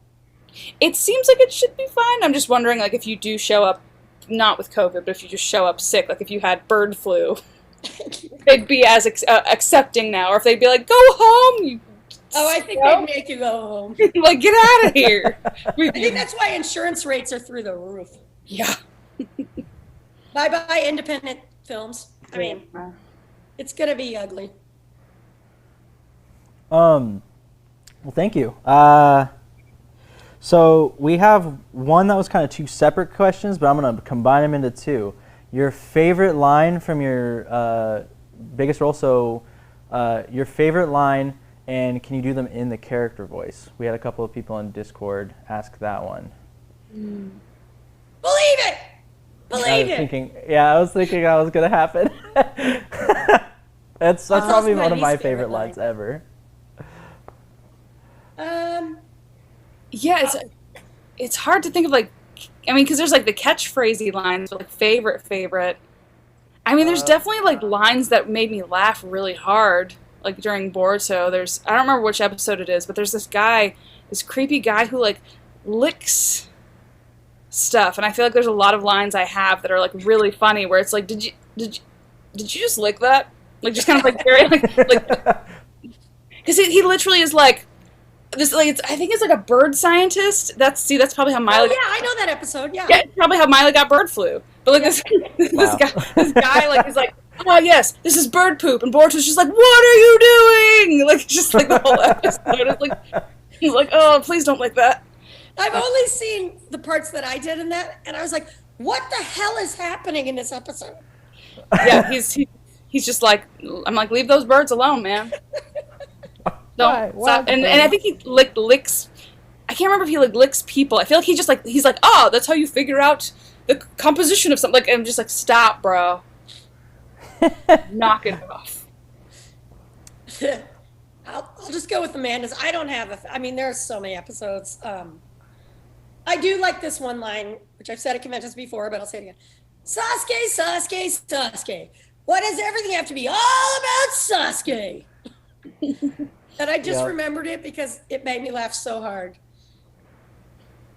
I think I just watched that episode. Oh God, I don't remember what was happening in that episode. I mean, I haven't seen it since it came out. I think it was like towards the beginning, very beginning of like the series. I'm pretty sure. Yeah, I'm too old to remember the beginning of the series, dude. Very old. Very old. Getting older. Zoom is making me even older. How do I do this? Oh my gosh. Yeah. Like, she's like, hello? Am I zooming? Gamma, move your screen. I mean, to be fair, when we were setting up, was it AX? Or there was one panel where it took a while. We were like, no, adjust it, Maile. Adjust it. You're like, what? It is adjusted. Adjust yourself. They did not. That was because they sent me that kit. Oh, yeah. And I was like, can't I just use, and they sent me a mic, and it's the same mic that I use. And I was like, can't I just use my mic? So I had to set up their mic, which was the exact same mic as the mic that I used. That had nothing to do with your framing. Your framing was still old lady framing. Piss off, Amanda. 100%. You old man. This isn't the lame era you grew up in, Dad. Shut up! You have Zoom now. Yeah, well, I have a bunch of paper behind me and scrolls. Unhidden leaves. Oh my goodness. All right, I have a quick one. Are there any characters that you had wished you had voiced that you didn't quite get to, or like any Bart characters Simpson. that you're like? Bart Simpson. I mean, there's a couple games where I like got close to something and I was like, oh, that would have been cool. I mean, like, no disrespect to the people who got to do it. That's the thing, is like, with the people who got the parts are usually our friends, so it's always awkward to be like, I wish I could have voiced that person. So not to say we could have done it better, just that it would have been fun. Yeah. Because I was like in the running to be, was it Horizon Zero Dawn, to be, was it Alloy or something? Like that would have been cool. She's like a really cool character. Or I would have loved to have been, if I like was around back when they did that dub, I would have loved to have been Utena, or in Utena. Like that's just it's a cool show. It's a weird show, but it's a really cool. What are you doing, Maile? Are you filming? No, I'm taking a picture. I'm not listening. I'm taking a Okay, picture. Grandma. Like, I'm gonna take a picture of the picture-in-picture of the Zoom thing. It's fun. Anyway, go on with what you were saying that I wasn't listening to. Oh no, it's I wasn't listening to it either. I don't even remember what I said. That's how it be sometimes. Okay. What was one of the most emotional moments of Naruto or of Boruto? What do you, like that you had to voice through? What's the most emotional as I thing? previously said, the thing where he meets his mom and stuff, but also the Jiraiya stuff was very emotional. Very emotional. And I guess it's because it wasn't even like I was emotional about that, but the writing was so good and Mary Elizabeth directed it. And I think it just really, she helped me like draw deep. And so that was some of the most emotional stuff for me. I think there's scenes where like Boruto's having to be emotional but layered in a certain way, and those are definitely complicated. Like if I'm mad at my dad in a scene, there's always like on the outside I'm mad at him, but underneath I just want him to love me. Like there's like multiple layers to play, and that can be a little like, it's fun, but it can definitely be complicated to be like, I'm telling you I'm mad, but deep down I'm hurt and I don't want you to see it, so I have to cover it up. Like it's like this whole especially in scenes where I'm defending Himawari. Like when I'm like, yo, bro, you can not show up to my birthday, but if you don't show up to Himawari's birthday, so it's like having to deal with like my love for my sister, my hurt that my dad is not there for me, and my love for my dad, and also like there's a lot of things to juggle. But it's fun. Okay. We have another one, and this is going to be our last one for the day. Have you both ever had any fan art handed to you from a fan? If so, what was your reaction? Oh, we've had a lot. I mean, every convention, right? Yeah, I mean, usually it's like flattered because it's like you took time to do that. Like for me, like so it's always nice when somebody like, especially sometimes people will draw me as a character. And I was like, that's really sweet. And also, you make me look so thin. Well, thank you. Yeah, I'm like, thank you. The collection is flawless. Yeah, I know. I'm like, I've been like when you're talking about like dining, you're like, I'm not dining in much. I'm like, I'm making up for that. Like I'm DoorDashers. They know me. They know me now. I'm ordering like Cinnabons like You twice open a up an week. app. Yeah, You open up the app. It's all just already loaded in the cart. That's right. Yeah, exactly. Yeah, like DoorDash is like the usual. I'm doing this ABC pilot. Yay! We're still, engaged, hopefully. And one of the guys on the show, he's like, yeah, my saucy delivery driver left me a cupcake or something like My saucy delivery driver. Saucy's like, I go, what do you order? He's like, scotch. But like once a week. So the guy like left him, or the woman or whatever, left him like a cupcake because it's like every week. And I think he tips well. And it's always the same thing. It's like Macallan's scotch or something. I like that he's ordering scotch off of like DoorDash or whatever. Like, yeah, no, out here it's big, drizzly and saucy. Oh. What was the question? I don't know. We're talking about Cinnabons now. That's what this panel's about.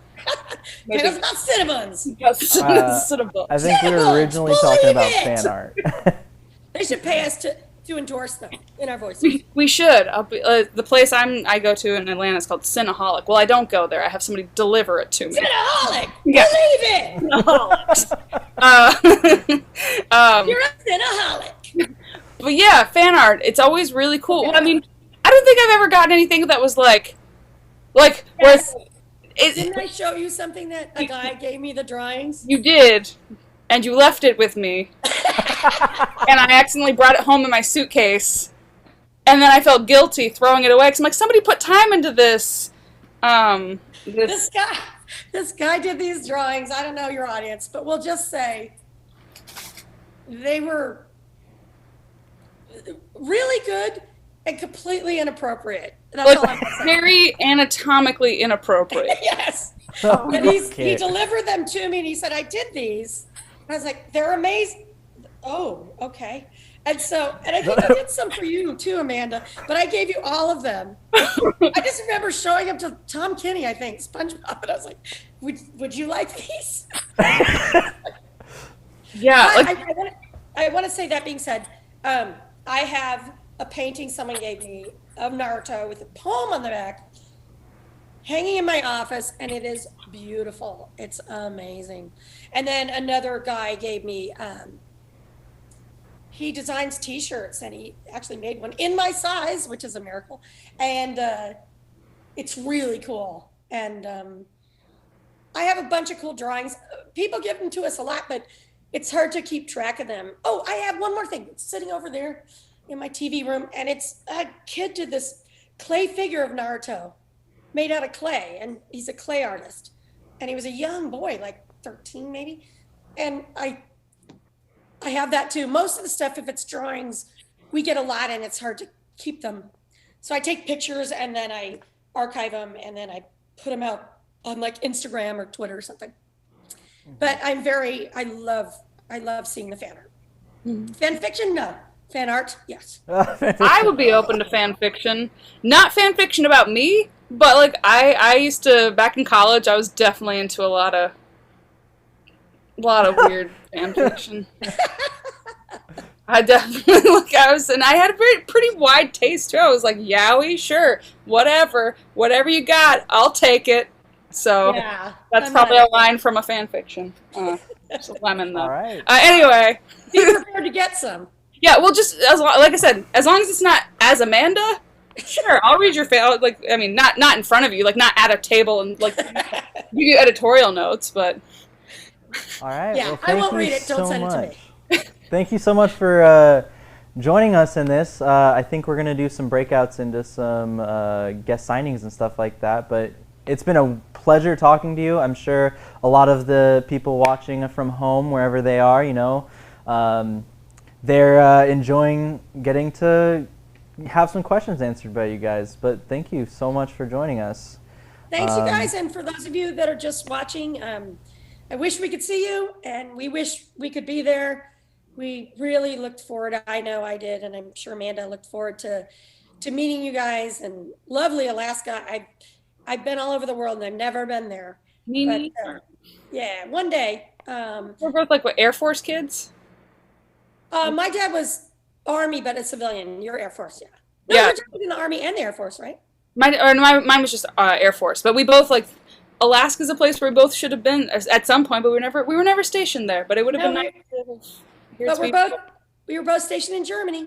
Mm-hmm. So, grüß Gott, Dankeschön, Auf Wiedersehen. Auf Wiedersehen. All right. Well, thank you for joining us. We'll see you guys later. It was wonderful talking to you. All right. So awesome. We have a lot more fun stuff coming up. We have. In a couple hours, we've got our AK Wiru. He's going to be joining us. Our cosplayer guest. We have All Out Nerdy. They're going to be doing some stuff as well. Is All Out Nerdy the next one? Yeah, so coming up, we have a lot of fun stuff. But it was a pleasure getting to hang out with you guys. And we're going to just keep on having the ball roll with Senshi Con 2020, our Senshi Online, the only time we've had to go online, and it's been a lot of fun. It's been a learning experience for all of us, and stay tuned. We'll catch you guys in a little bit. Not just comics, Bosco's has it all. It's all about fun games at Bosco's, Alaska's premier source for comics, cards, and games. Like Catan, Ticket to Ride, Magic the Gathering, and more. Test your skills against other players in our game room, competing in X-Wing and Pokemon games. A complete list of events are available on our website. Toys, Hot Funko, collectible cards, sports memorabilia, and of course, the latest comics in every genre. Serving kids of all ages at Alaska's comic, card, and game headquarters, Bosco's, in Spinard in the Diamond Center Mall. Not just comics, Bosco's has it all. Bosco's!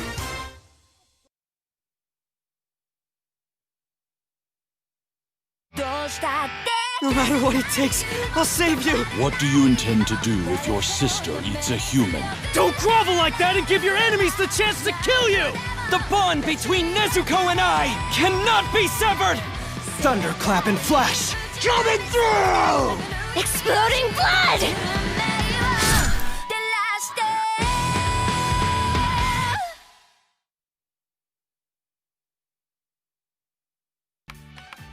My family's in debt, and I'm tutoring you girls so that I can pay it off. Of course, you've all been giving me constant trouble. This is worse than I thought. All 5 of these girls could flunk out. Run for it!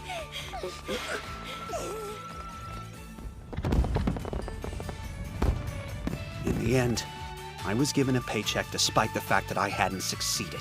If I'm getting paid, then I at least want to earn it.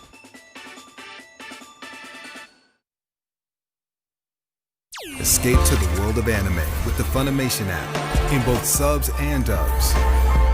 You can stream and download anywhere, completely ad-free and in HD on the devices you love. What are you waiting for? Start your free trial now.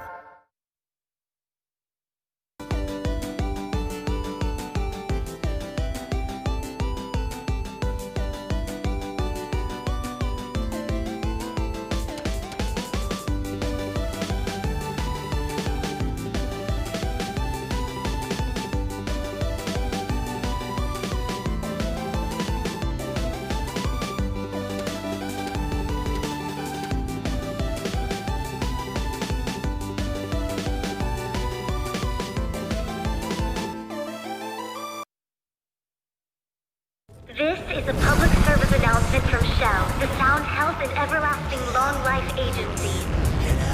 The time has come to celebrate the first generation of people who've lived past the average natural lifespan of 120 years. Let us be grateful to live in a society without illness. They're exploiting us. We don't get to live or die without their say-so.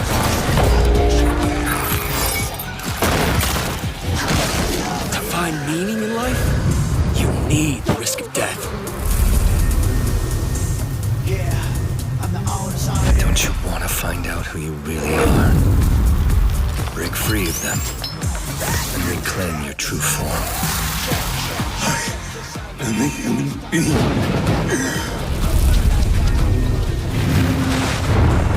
Yoshiko, stay back!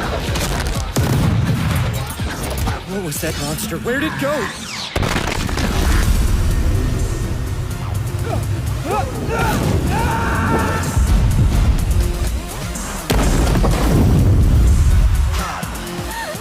It'll get better. We have to believe that.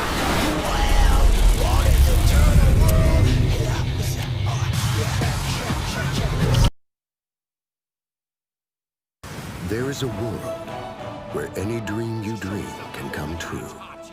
It's called Isakandar. Voyager, engage!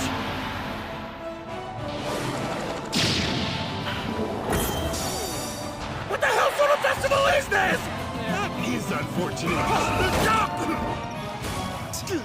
Please, let me off the hook just this once.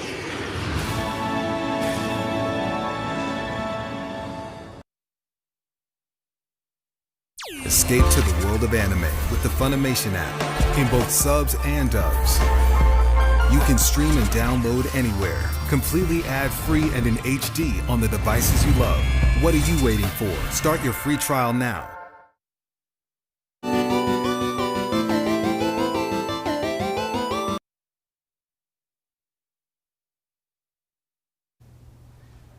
And welcome back, Senshi family. That was a lot of fun. That interview with the other Austin, going and interviewing the voices of Naruto and Boruto.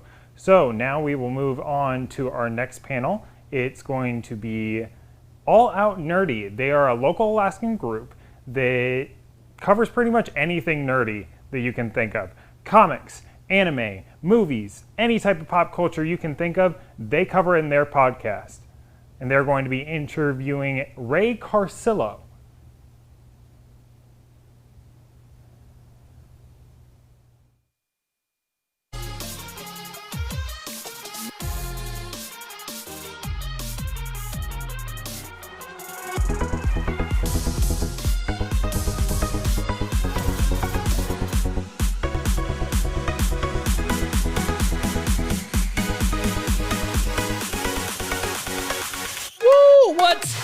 everybody! Can you guys hear me?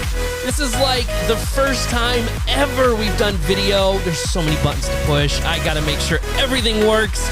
I'm excited. It's Senshi Con 2020, baby. I think that marks 15 years for these guys. I can't wait. We've got Ray Carsillo. He's gonna join us. We're gonna do Tokyo Treat Box. These guys have no idea what's in the box. We're gonna play those kind of games. We're gonna have so much fun. I got great prizes to give away, guys. We're gonna give away some stuff from Funimation. They're part of this whole thing, and it's just gonna be a great time. We're gonna hang out. You guys just got done watching some games maybe, or seeing a panel. I mean, there's so much stuff going on here online today. I'm excited. Let's get right into it, guys. I will show you guys, because you guys have probably never seen their beautiful faces. But we've got the lovely three trio over here on the couch. We've got Martin, Heather, and Brittany. Guys, say something. Hey. The mics do work. The mics do work. That's great. At least one mic does. Oh, are you bashing on me? Just love. Oh man. But anyways, guys, it's all out nerdy. We're gonna get right into this. Let's go. Let me turn that volume down just a little bit. So anyways, guys, we've got a very, very special guest today. I've known him for quite a while. Haven't talked to him in a while, so there's a lot of stuff we've got here that we're going to talk to him about. The biggest thing is, again, Ray Carsillo. He's done a lot of voice acting, and he's done some for anime, right? Oh, yeah. And I just found out just like seconds ago that Brittany's got a question. I didn't know she saw 7 Deadly Sins. Yes, I have. What? I didn't know this, and I live with you 24 hours a day, 7 days a week. Well, sometimes. So we'll get into that. I'm super excited. I don't even know where to start. Let's bring him in. Let's bring in Ray Carsillo, guys.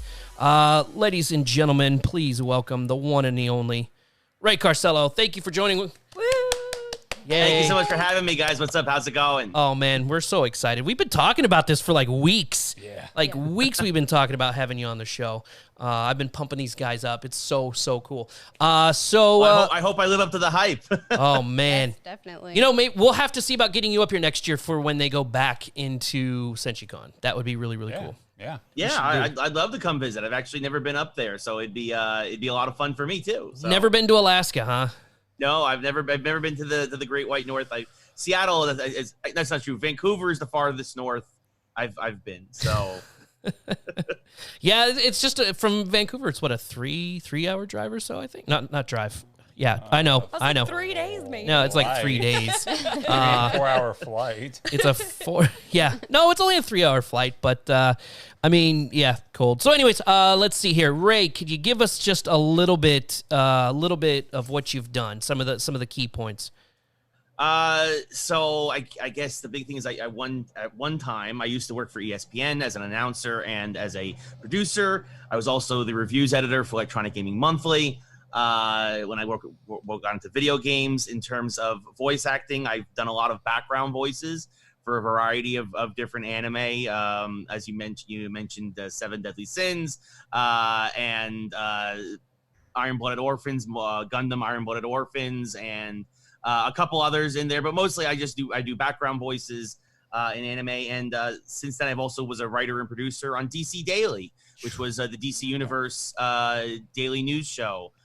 When I was around I did that for the first 230 episodes or so. Sure. They went 450, but I did the first couple hundred. So yeah, so I've been all over geekdom and whatnot over the years, and here I am, still chugging along, plugging along. Last time we talked to you, though, you got to go to the Star Wars convention. I think this was about the time when BB-8 came out. So you got to see it go across the stage. Me and him just nerded out. This was insane, guys. It was in California? Yes, so Star Wars Celebration, originally, a long time, I used to go to different locations, but since Disney acquired Star Wars, now it's always down at the Anaheim Convention Center, the last few times they've done it. So, and I got, I've been, when I was a journalist, I got to cover all different kinds of conventions, all different kinds of cons, and so now it's weird being a guest at one. So. Yeah, we saw. I saw you on YouTube. You were actually one of the interviewers for Walmart Gaming. Yes, when I was at EGM, I also was an interviewer on-air personality for Walmart Game Center, doing mostly video games. So anything with Madden or anything with WWE, I was their go-to guy. Again, my ESPN background kind of came in handy there. So I've talked to guys like Stone Cold Steve Austin and Brock Lesnar and Bill Goldberg and all that. Wait, you got now that we got video, I can actually show your guys' reaction because Heather was just freaking out. Heather, there was actually wrestling here in Anchorage that she kind of passed up. She loves anime. Diamond Dallas Page is going to be there, and a few people from New Jersey, and nice. And people from here. There's a wrestling school in Anchorage too. They were. Wait, we have a wrestling school? Yeah. No way. Yeah. That's awesome. I did not know that. That's crazy. So, a little known thing is actually I used to also be a commentator for an indie wrestling league back in Jersey. At the time, it was called Garden State Wrestling. Since then, they've expanded into Pennsylvania and New York, so now they call themselves Grand Slam Wrestling. So I actually used to be a bit of my wrestling roots there. I have a friend who's a wrestler in New Jersey right now. So that's awesome. Maybe he's wrestling for Grand Slam. That'd be awesome. Yeah, that'd be really cool. That'd be really cool. So anyways, so that's a little bit about Ray, just to let you guys know. I'm really curious. I want to start out with Brittany. Brittany, you saw 7 Deadly Sins. I did, yes. Yeah, I've been watching it. I haven't watched the entire season yet, but I'm pretty far into it. And which episodes do you voice act in there? Are you in like most of them or certain ones? So for 7 Deadly Sins, I provided Walla / background voices. So a lot of times what happens is it's actually not just me in the booth. There's actually this room at the studio that Bang Zoom, who did the English dubbing for. It was like 8 of us, like 4 guys, 4 girls. We all kind of crowd around a microphone. And so I'm in a lot of the different episodes, but I'm in like the crowd scenes. I play, like a villager here or a baker or a soldier or whatever. So not really credited roles, but like whenever you hear the chatter, the indistinct chatter in the background, that's a mix of my voice with several other voices. That was put out there. So yeah, I'm in most, if not all of the episodes, but it's just probably just, a lot of, hey, and oh, what's going on here? And then it's all kind of mixed and dubbed and, so that you can't specifically hear my voice unless you got really, really good ears. But so I'm in a lot of the episodes just in the background. Yeah, I'll have to listen because I know one of the shows is they fight in the city, deep in the city there, and so there's a lot of voices. Definitely any battle scene I'm definitely in because I definitely do have I have a great like death gargle, so they like whenever anybody dies or anybody it's like like and they like Ray, can you give us a nut, can you give us more pain, you got stabbed in the gut. Oh, this is so great to watch, though. You have a really good face for it. In anime, you're gonna have plenty of work with people dying. That's definitely a thing. Yeah. It's really funny because it's one of those things where you're like, Mom, watch, I'm in this movie, and you got like a 3-second part of, like that was my voice, that was my voice. Yeah, it kind of makes me go to like Lucille Ball in like a random episode, like she was trying to get big, like she always does, and like her part in the movie was ending up like dying, and then they just had like she put her name on her shoe to get recognized, like as they're hauling her out in the gurney. I'm like, man, that's what you got to do to carve your the breakthrough. That's funny. You got to do what you got to do. That is so cool. That is so. I've actually tried, and I think I did a demo reel because I'd like to get into voice acting. I think it'd be really fun. Yeah. So what's the start of that? How is that? How do you get into being additional voices and like break into that industry? So for me, I was I was very much into it. I had I took a couple of classes here in Los Angeles, which of course LA is a voiceover hub. So I took some classes, and one of my teachers was Tony Oliver, who's a director at Bang Zoom, and of course was in Robotech and has done a lot of voice acting himself over the years.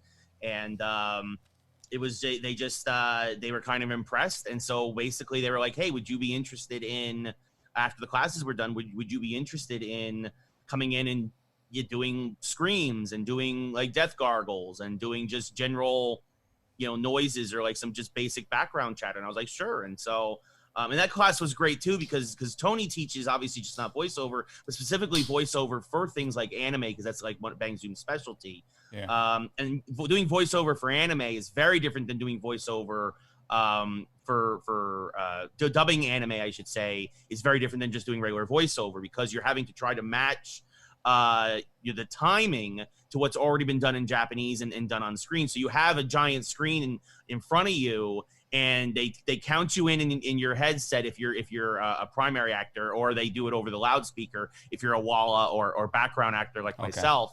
And then you start. So for us, it's like 8 of us being like, oh, hey, did you see what happened over there? Oh man, I can't believe it. I know, it's absolutely unbelievable. And you're chattering, and then of course they layer that down underneath, and they bring the levels all the way down. And but you have to keep with time. Yeah. So you're not gonna be like, you're like, oh, hey, did you see what happened there? When suddenly there's explosions going off in the background. It's like, no, it's like, well, that's your cue to like, oh my God, and like you freak out. Thank you. And so you have to pay attention to what's going on screen, and you have to pay attention to the timing and whatnot. And and again, Tony and a lot of the folks over at Bang Zoom, they're great directors, and they work with us on that. And that's I got my start. That's how I got my start. Was Tony and a few others over at Bang Zoom saw me in the classes and was like, would you want to come back and be part of our stable of Walla actors? And I was like, yeah. Of course I do. Right? That's super cool. So is a lot of it improv, or do they actually have some of it written out for you? Some of it's written out. Some things are very, very specific. Like there have been some shows where we had to do like specific chants or specific call. There are specific call outs, but a lot of it is also ad lib. So you have to come in with your improv hat on. And I've also done some action films, like some live action Korean films. And we had to talk about like there was one called Veteran, and it's kind of like they described it as the Korean Die Hard, right? Oh, okay. And basically, so there's a lot of cop chatter. So, they have one scene where we're filling in background voices for, they're at the precinct, right? And there's all these detectives around. And so I'm like, kind of like, so you think we're going to crack this arson case? Or, and you're just coming up with like, I don't know. It's like, well, how about the murder that happened? Like, and you're just coming up with this like random stuff that might be overheard at a police precinct. And that was all just a lot of us just ad-libbing and stuff like that. But then, sometimes it is written out where they're like, Ray, we need you to say this line at this beat. Mike, we need you to say this line at this beat. Martin, say this beat. Heather, Brittany, you guys say this at this beat. Yeah. And so you have specific one-liners that sometimes you'll get called out for, depending on what the role is or what the voice is. I mean, it sounds like the most coolest job ever. I mean, it sounds like a lot of fun, but it sounds very, very stressful. Very stressful, especially when you got to be like, well, how do you want me to grunt louder? Like, oh my God, this is so stressful. Yeah. Like, day at work, can't grunt loud enough. Tweet. My favorite is when they ask me to play Little Children, actually, because it's like I have to go to the highest octave possible. Right. I did a few episodes for Beyblade, the most recent season of that. Oh, you mean like the Beyblade toys that Kat used to play with? They made like a cartoon series. They made I believe it was on Disney XD, and I did a couple episodes of the background voices for that. And it's like, Ray, we need an evil child. We need an evil child. And I'm like, okay, all right. and then they coach you. They're like, okay, can you go higher? Can you go lower? Can you make more ha-has, less hee-hees? And they like just a pinch more evil. Yeah. Well, was there ever a time though, like when you were doing this and you got stuck in a funny spot, you couldn't stop laughing? No, because that's my problem. Is somebody will do something, and I'll voice it, and I'm like, oh my God, and I just won't. I'll crack up, and I can't stop laughing. Yeah, I feel like that would be Mike's, but if he was doing stand-up, if he found his own joke funny, he'd be sitting there laughing on stage, which is a cardinal rule you don't break in stand-up, right? Is laugh at your own bits. Yeah, exactly. I've wanted to do stand-up before because Brittany gives me a lot of material. Trust me. She gives me a lot of material. Well, the whole family does. But see, that's the successful thing about comedians is a lot of their success is based on life true stories. Yeah. Life true stories. That's what's what made me fascinated with you was actually on the note of stand-up was Patton Oswalt. He does a stand-up bit where he talks about having to do like off-stage voiceovers for like being spliced in for comedy bits or whatever, like so they have background like wall of kind of comedy that gets put in there that's not even on the screen. And he was just talking about just how silly, like interesting that is to even place that to, like, how's that even happen? Like, how do you make that work or fit in there? So I can't even imagine how the industry, works. Yeah, no, it's fun. It's interesting. I mean, and we try. Yeah, it's hard. We've grown accustomed to keeping a straight face at least while we're performing. But I mean, it's definitely one of those things where, I mean, especially when you get the individual call outs, right? Like I said, there's usually like 8 to 10 of us in like a room. But when you get the individual call outs, it's just one person going up to a microphone and like, like I'll notice out of the corner of my eye, one of my other wall actors like trying to stifle a laugh because I'm doing something so ridiculous. But and that's the fun part. It's also good there too because like at least in that situation, if I'm making those guys laugh or whatever the situation is, then I know that this is going to probably the right way, right? It's going to resonate. Heck yeah, for sure. That's which cool. one is your favorite? What was your absolute favorite one to do a voiceover for? The one that stuck with you. Oh gosh. You know what? It's probably one of my first ones because just because of the ridiculousness that I had to do a call out for a baker in a movie called The Admiral's Roaring Currents. This was a Korean action film. Okay. And I had to play the baker, and the baker, like the admiral and his army are marching through town, and the baker has to yell out, "We love you, Admiral!" And it's just one of those things. Like I was just like, yeah, I could do that, sure. And it was just funny and ridiculous and like over the top, and we all had a good time with it. But it's also special because that was one of my first ones, so that really kind of I think it was actually one of my first credits too. So I kind of really appreciated that as that one for sure. So awesome. Nice. So everyone has their own personal vested interest. Mine is now I'll ask you a subtle question: is it Magi or Magi for because you did voiceovers for that? We said Magi.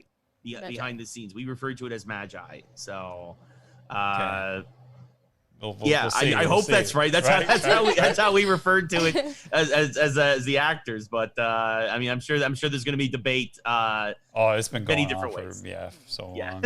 I think you were trying to debate that with us when I first told you that Ray was going to be on. Oh, the Magi versus Magi. See, I told you. Yeah, I mean, everyone has a vested interest. Yeah, we've been ever since I told them Ray's coming on. They're googling. And they're like, oh my god, I want to know if it's Magi. Like out of the 50 questions we're gonna ask him, that's the one that's the most important. 100%. Because you're the closest thing we have to authority. We gotta go to the source. Yeah. So crazy. So how has COVID been treating you? I mean, have you done any like what's happened in the past since February since it started? I mean, for work-wise, work has definitely dried up. Opportunities have obviously slowed down, and I mean, obviously, voice acting is still happening in a lot of folks, but most of the people who are still working are the bigger names in the industry, and understandably so. Otherwise, for me, COVID's. I mean, I'm thankful. I have a day job. I have my health.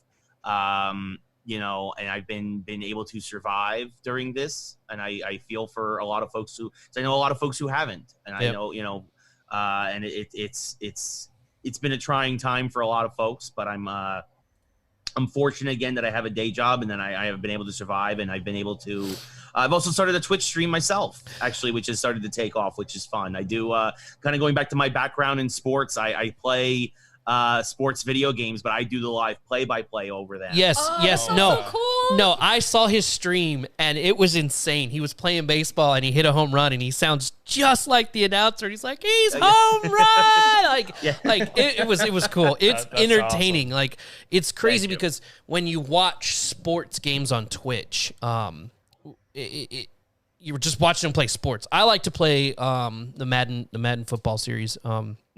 But when the person who's twitching is involved and they do stuff like that, it makes it so much better. And I could see why it's taken off is because you're doing that kind of stuff, and it's awesome. I'll show these guys when we're done here what it's like, because it's really cool. Yeah. Really, well, really do you guys want to hear a call right now, or do you want to yes. So, all right, as I love hamming it up. So as I'm an actor, right? That's what we do. Right? So yeah, go for it.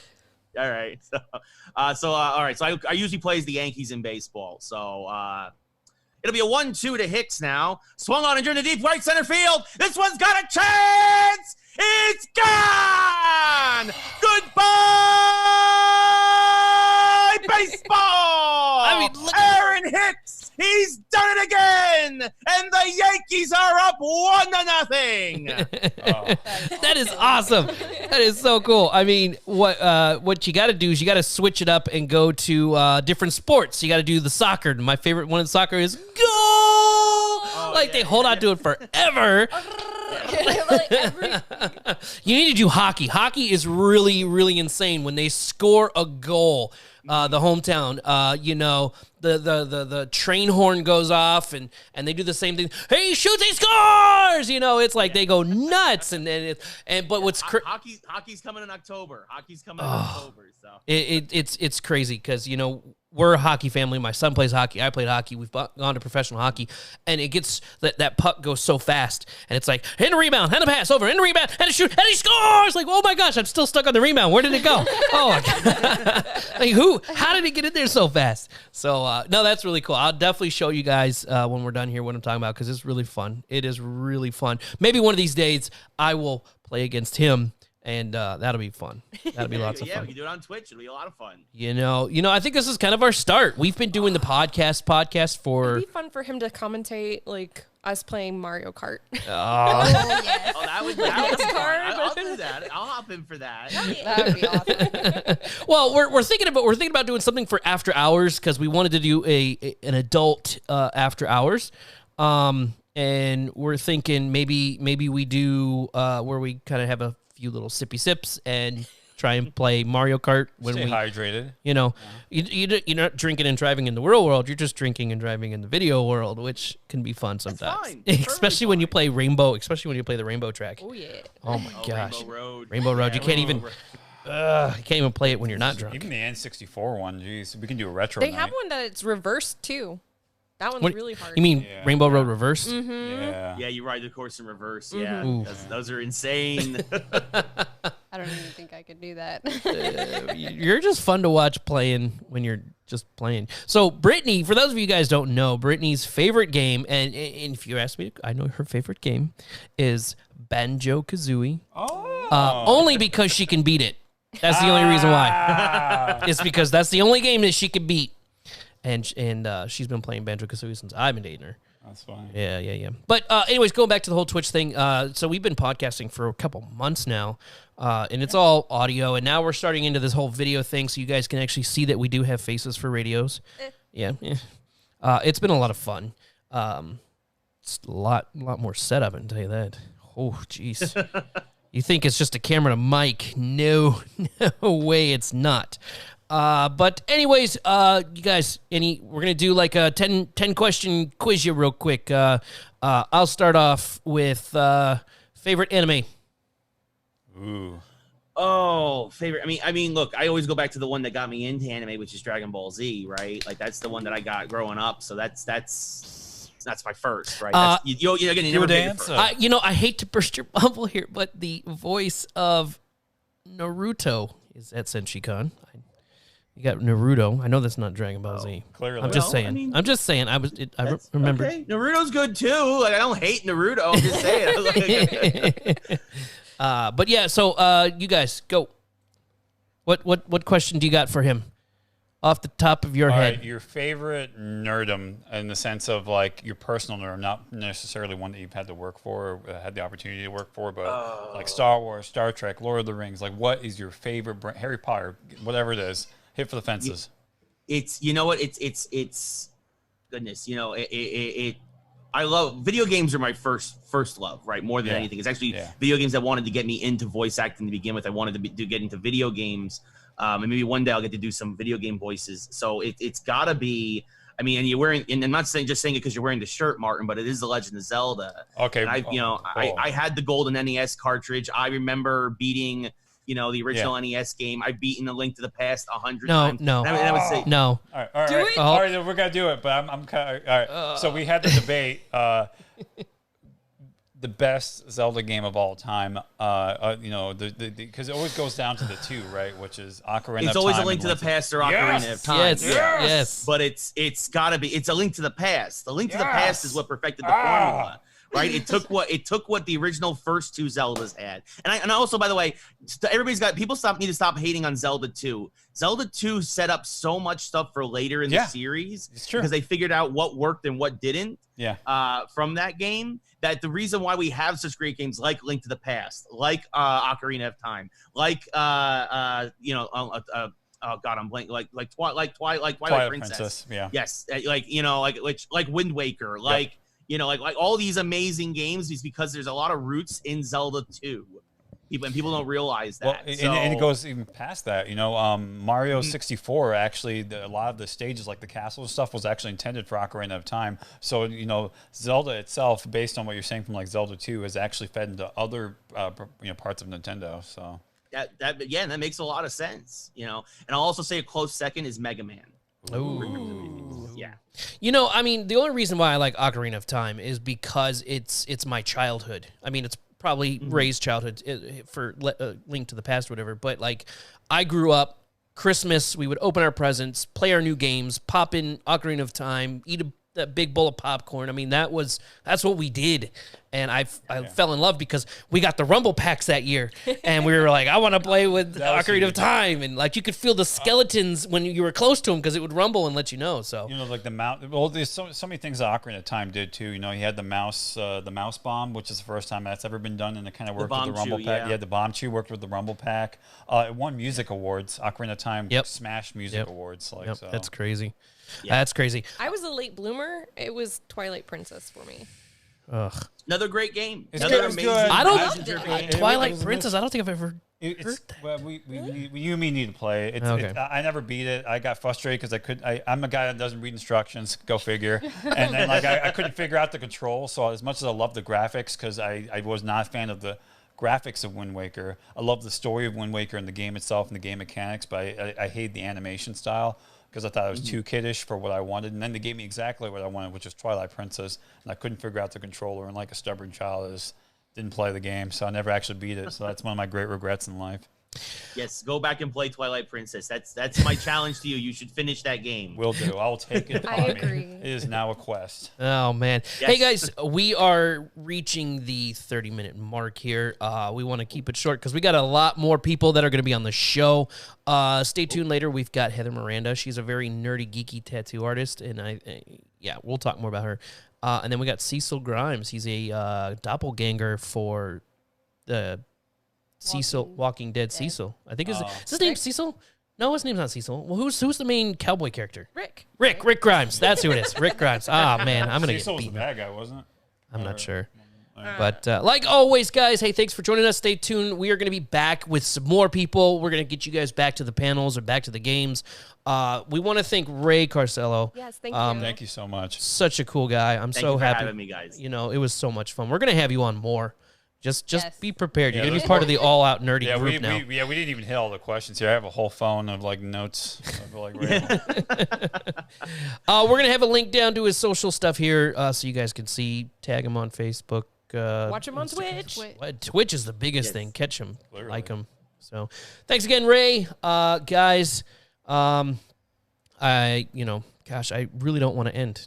I mean, I'm having so much fun.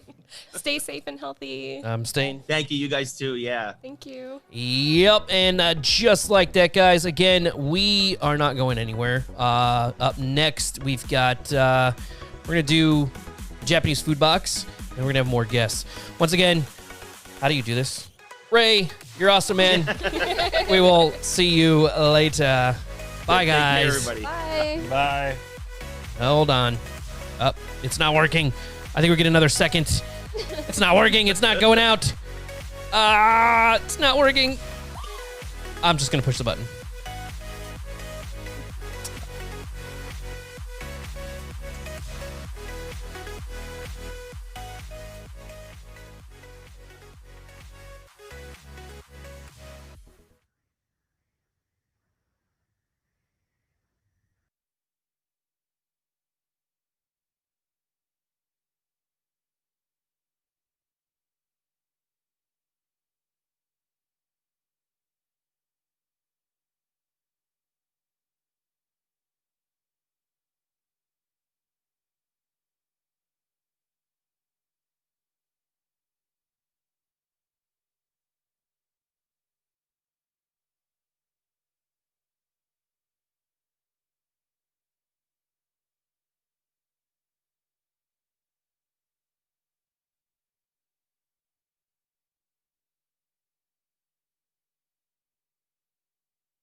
was All Out Nerdy again with Ray Carsillo. Great interview, right, guys?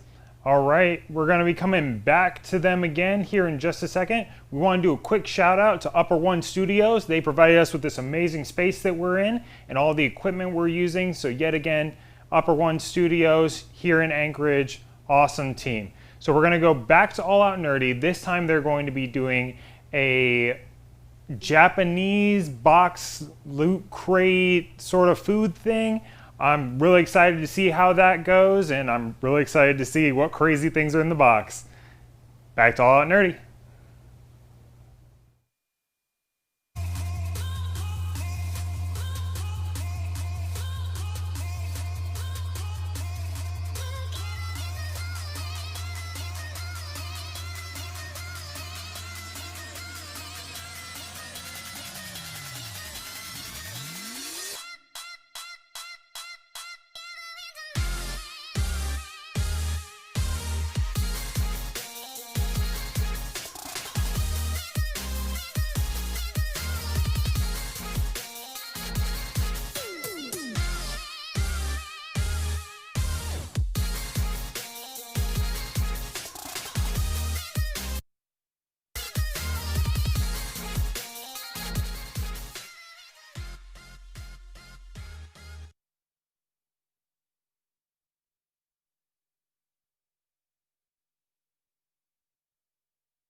What's up? We're back again, live, Senshi Con 2020. Hanging out with you guys here, having a great time. Just got done talking with Ray Carsillo. That was a lot of fun. You know, that guy's awesome. I love that guy. What did you guys actually think, huh? He was awesome. He was a lot of fun to talk to. Got to hear him die a whole bunch of times on live video, so that was kind of cool. He, you know, that whole live audio he did, that was pretty cool. Like he does in his Twitch stream. Yeah. I mean, he sounds like. I mean, he could probably guarantee he's gonna get a job doing something with announcing. Now that that's out there, we just made him really famous. Is what we did. We did. You're welcome. But anyways, for those of you joining us, this is going to be our short intermittent segment here between the two events at Senshi Con. Really short. I thought it would be really fun to have a testing, like Japanese food.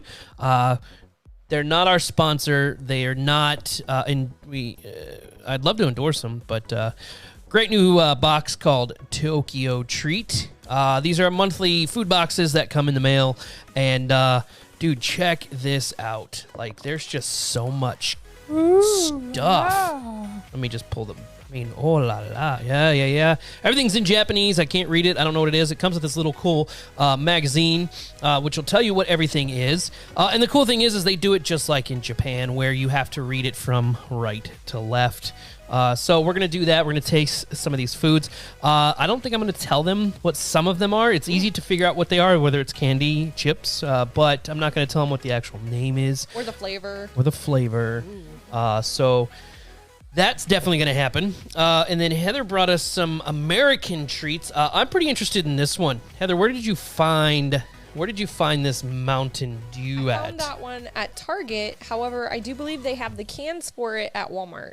And so tell them about this. What is? So it's, I guess, the new limited edition 2020. It's called Voodoo.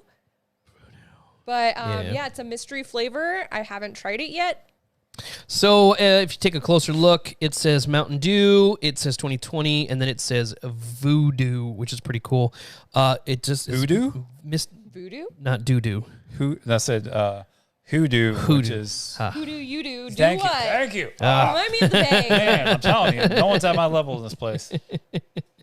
So anyways, it's a mystery flavor. They won't tell us what it is. It's in white. Cool thing is I did a science experiment one time, and I took 3 little cups, and I put them all as... put water in there, and then I put food coloring in there, And then I had people taste them to tell me what they tasted like. And, you know, of course, everyone came back and said, oh, this one tastes like strawberries. So this one tastes like... Schnozberries. But the funny thing is it was just colored water. Like, your brain will perceive and make you taste something when you tell it what it is. So orange was orange. Yeah. That's funny. But, and here's the funny part. The funny part is I actually put, like, a flavor in the clear water one to kind of get them to it just showed that it plays with your mind with stuff. So this one's going to be very interesting. We actually got some little shot glasses here, and we'll all taste that. And then Heather got some... I don't know where you find this stuff from. This is ridiculous. Limited edition Kit Kat here in the U.S. Apple pie. Straight from the Wonka factory. Straight from the Wonka factory. And this one, I mean, I've seen this one before. This one's actually pretty good. This is the dark mint chocolate. Yeah. Reminds me of those Andes mints. I love those Andes mints when they're cold. So we'll get right into that here while you guys are waiting between events going on at Senshi Con. We want to thank you guys for joining us. Like always, go to our website, alloutnerdy.com. You can buy some really cool nerdy stuff there. Check out our Instagram, All Out Nerdy. Twitter's All Out Nerdy. Everything's been changed to All Out Nerdy. It's really, really cool. But yeah, like us on Facebook. Like us here on Twitch. Like us here. Like us there. Like us everywhere. Check us on Patreon. Yes. We got to do the after hours. That's the wrong voice, but... after there you go. There's the after hours. I just don't know really what to talk about. It's just going to be either one big... us saying after hours for like 20 minutes, or it's actually going to be funny adult humor. Talking about for the Patreon or for the... Yeah, well, we'll do the after hours for the Patreon. Okay. But I just don't know what to do for after hours. You're silly. Give me like 5 minutes. No problem. That's what she said. All day. All day. Oh, guys. So anyways, guys, let's get right into it. Let's get the shots. Let's get the shots. So here, who wants to go first? Heather. I guess so. But here's what we should do. Should we we should all drink it at the same time? Yeah, so we should all drink it at the same time. That way, my mic's going bad. Alrighty. So, for those of you watching, I will do the. I'll keep the camera on you guys, but you can hear the. I'm getting pretty good at that. There it is. I will do the sniff test and see. Oh, I think I know. I don't know if I'm going to like this one if it is. Womp. Yeah. So there's one. Man, it looks like the drink from freaking Mr. Destiny. There's two. Here, I'll change it so you guys can see. There's pass that around. Who else needs one? Brittany needs one. Oh. We'll pour that in there. You can smell it. What do you think it is? What do you think it is? It reminds me of. What do you think it's? What does it smell like? It reminds me of purple Skittles. And purple Skittles is like grape, red. right? It definitely has a skittly smell. Maybe it's the red Skittle. No, I get a hint of a lemon. No. I get lemon. You're smelling the Sprite aspect of it. But it's Mountain Dew. But yeah, I know. But I'm saying it has a very the cranberry Sprite or whatever, one of the off Sprite flavors that has that kind of after smell. But yes. All right, are we ready? Let's go. Oh, dude, man, that reminds me of Skittles. I mean, that does Skittles. taste like Skittles. Yeah, it does taste like Skittles. It tastes 100%. like grape. Mm-hmm. See, man, the grape or that literally tastes like Skittles. Yeah, it's 100% Skittles. It tastes like grape Skittles. Like grape Skittles. Uh-huh. Like I just feel like I just swallowed it like a mouthful of Skittles. I feel like I should have brought Skittles. Oh man, I think it's. If you ever want to, I think it's good to know that this is a good choice, right? Right. No, and it's definitely flavorful. I guess in the chat, let us know what you think. Yeah, just dehydrate, grind up. Where did you get it from again? Target or? I got it from Target. All right, so you can get it from Target, Walmart. Go to Target, get this mystery flavor. Definitely ask your doctor. I'm not even going to look at the sugar. But it's funny because I'm pretty sure all of our Halo fans will probably go out and get the Mountain Dew because they all run on Mountain Dew and Halo. Well, nerds typically run on Mountain Dew and Funyuns. So. Yep. All right. Next up is going to be, do we want to do the apple pie or do we want to do the dark milk chocolate? Ooh, apple pie. Let's do apple pie. Apple pie. So I'll do the sniff test again. See if it smells like. Oh. Does it smell like apple pie? A little bit. Yes, it does. Yes, it does. All right. I don't want to like finger your guys' Kit Kats here. So I should have just, dang it, I should just handed you. Here, hand that to them. I should have just let them open it. Hold on a second. Let's see here. Get some little background music. Yeah, one of our favorite songs. Let's see here. Oh. Does it smell like it? Here you go. Excellent. I don't know if I like this. Really? It kind of reminds me of those scented candles from... Yeah, that's why I'm like, I don't know how I don't know about those scented wax candles. From like Bath and Body Works. Yeah. Ready? You know, they just got rid of all the extra stuff they had at Michael's. You know, just grounded them. You know. All right, here we go. Okay.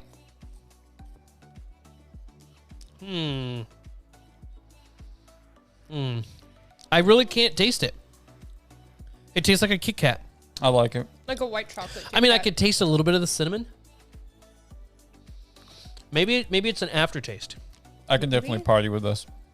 I can't. I don't know if I like this. What do you mean? I don't know. I just don't like it. It's a very subtle hint of apple pie. That's all. Yeah, I don't really feel like I definitely get the cinnamon, but not the apple. Yeah. What about you, Bert? I can taste the apple. I'm just eating it because it's chocolate. Two It's just delicious. Way up from There you go. Thank you. You may have mine. Hey, here, you know what? We're married. All right. Oh, yeah, you guys can share germs. I'm sure you've shared a lot more than that. Hey. Oh. All right. Let's do. Good one. Let's do the minty one. I think I might have had this one before. I can't remember.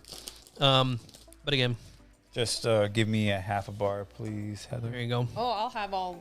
Yeah. Ooh, I can smell the mint. The mint is strong with this one. I am not a mint chocolate. You're not a mint guy? I like mint alone. I don't like Altoids or anything like that, but ice cream and chocolate. Oh, this is like a Girl Scout cookie. Yep. Oh, this is like a thin mint. Yep. Definitely like this one. And then hotels, they give this away for free. It's not worth anything. I don't know what to tell you. On your pillow, those little mints on your pillow. I don't see too many hotels these days putting mints on pillows anymore. I get quite often, actually. Really? You just have to go to the middle of the road ones. All right. All right. I'm going to save those for later. Tokyo box. All right. We've been waiting for this for a long, long time. Yeah. Time to open up the Tokyo box. I will go through it. And, I mean, how do we want to do this? Do you guys want to all try it, or should we just give one person a different thing to try? All of them? We started that already. Do we want to start with, like chips or snacks or cookies or what? Anything. All right, so we're kind of running out of time, so let's shoot. Let's do the drink. Ooh. This is a milk coffee. This is from Japan. It actually has some anime right there. It's from Neon Genesis Evangelion. Yeah. Evangelion. I can't actually. I mean, this is real stuff. This is real stuff. It's made in Japan. It's a coffee. Let's open. Oh shoot! I should have shaken it before. I was actually wondering. Dang it. I was more thinking about putting it in the fridge, but. Oh, I don't know. We'll see. Wow. Woo. That is definitely coffee. There, I will share that with you because I'm going to get ready for the second one while you guys try that one. That's definitely coffee. Whew. I don't know if it's because I just had the chocolate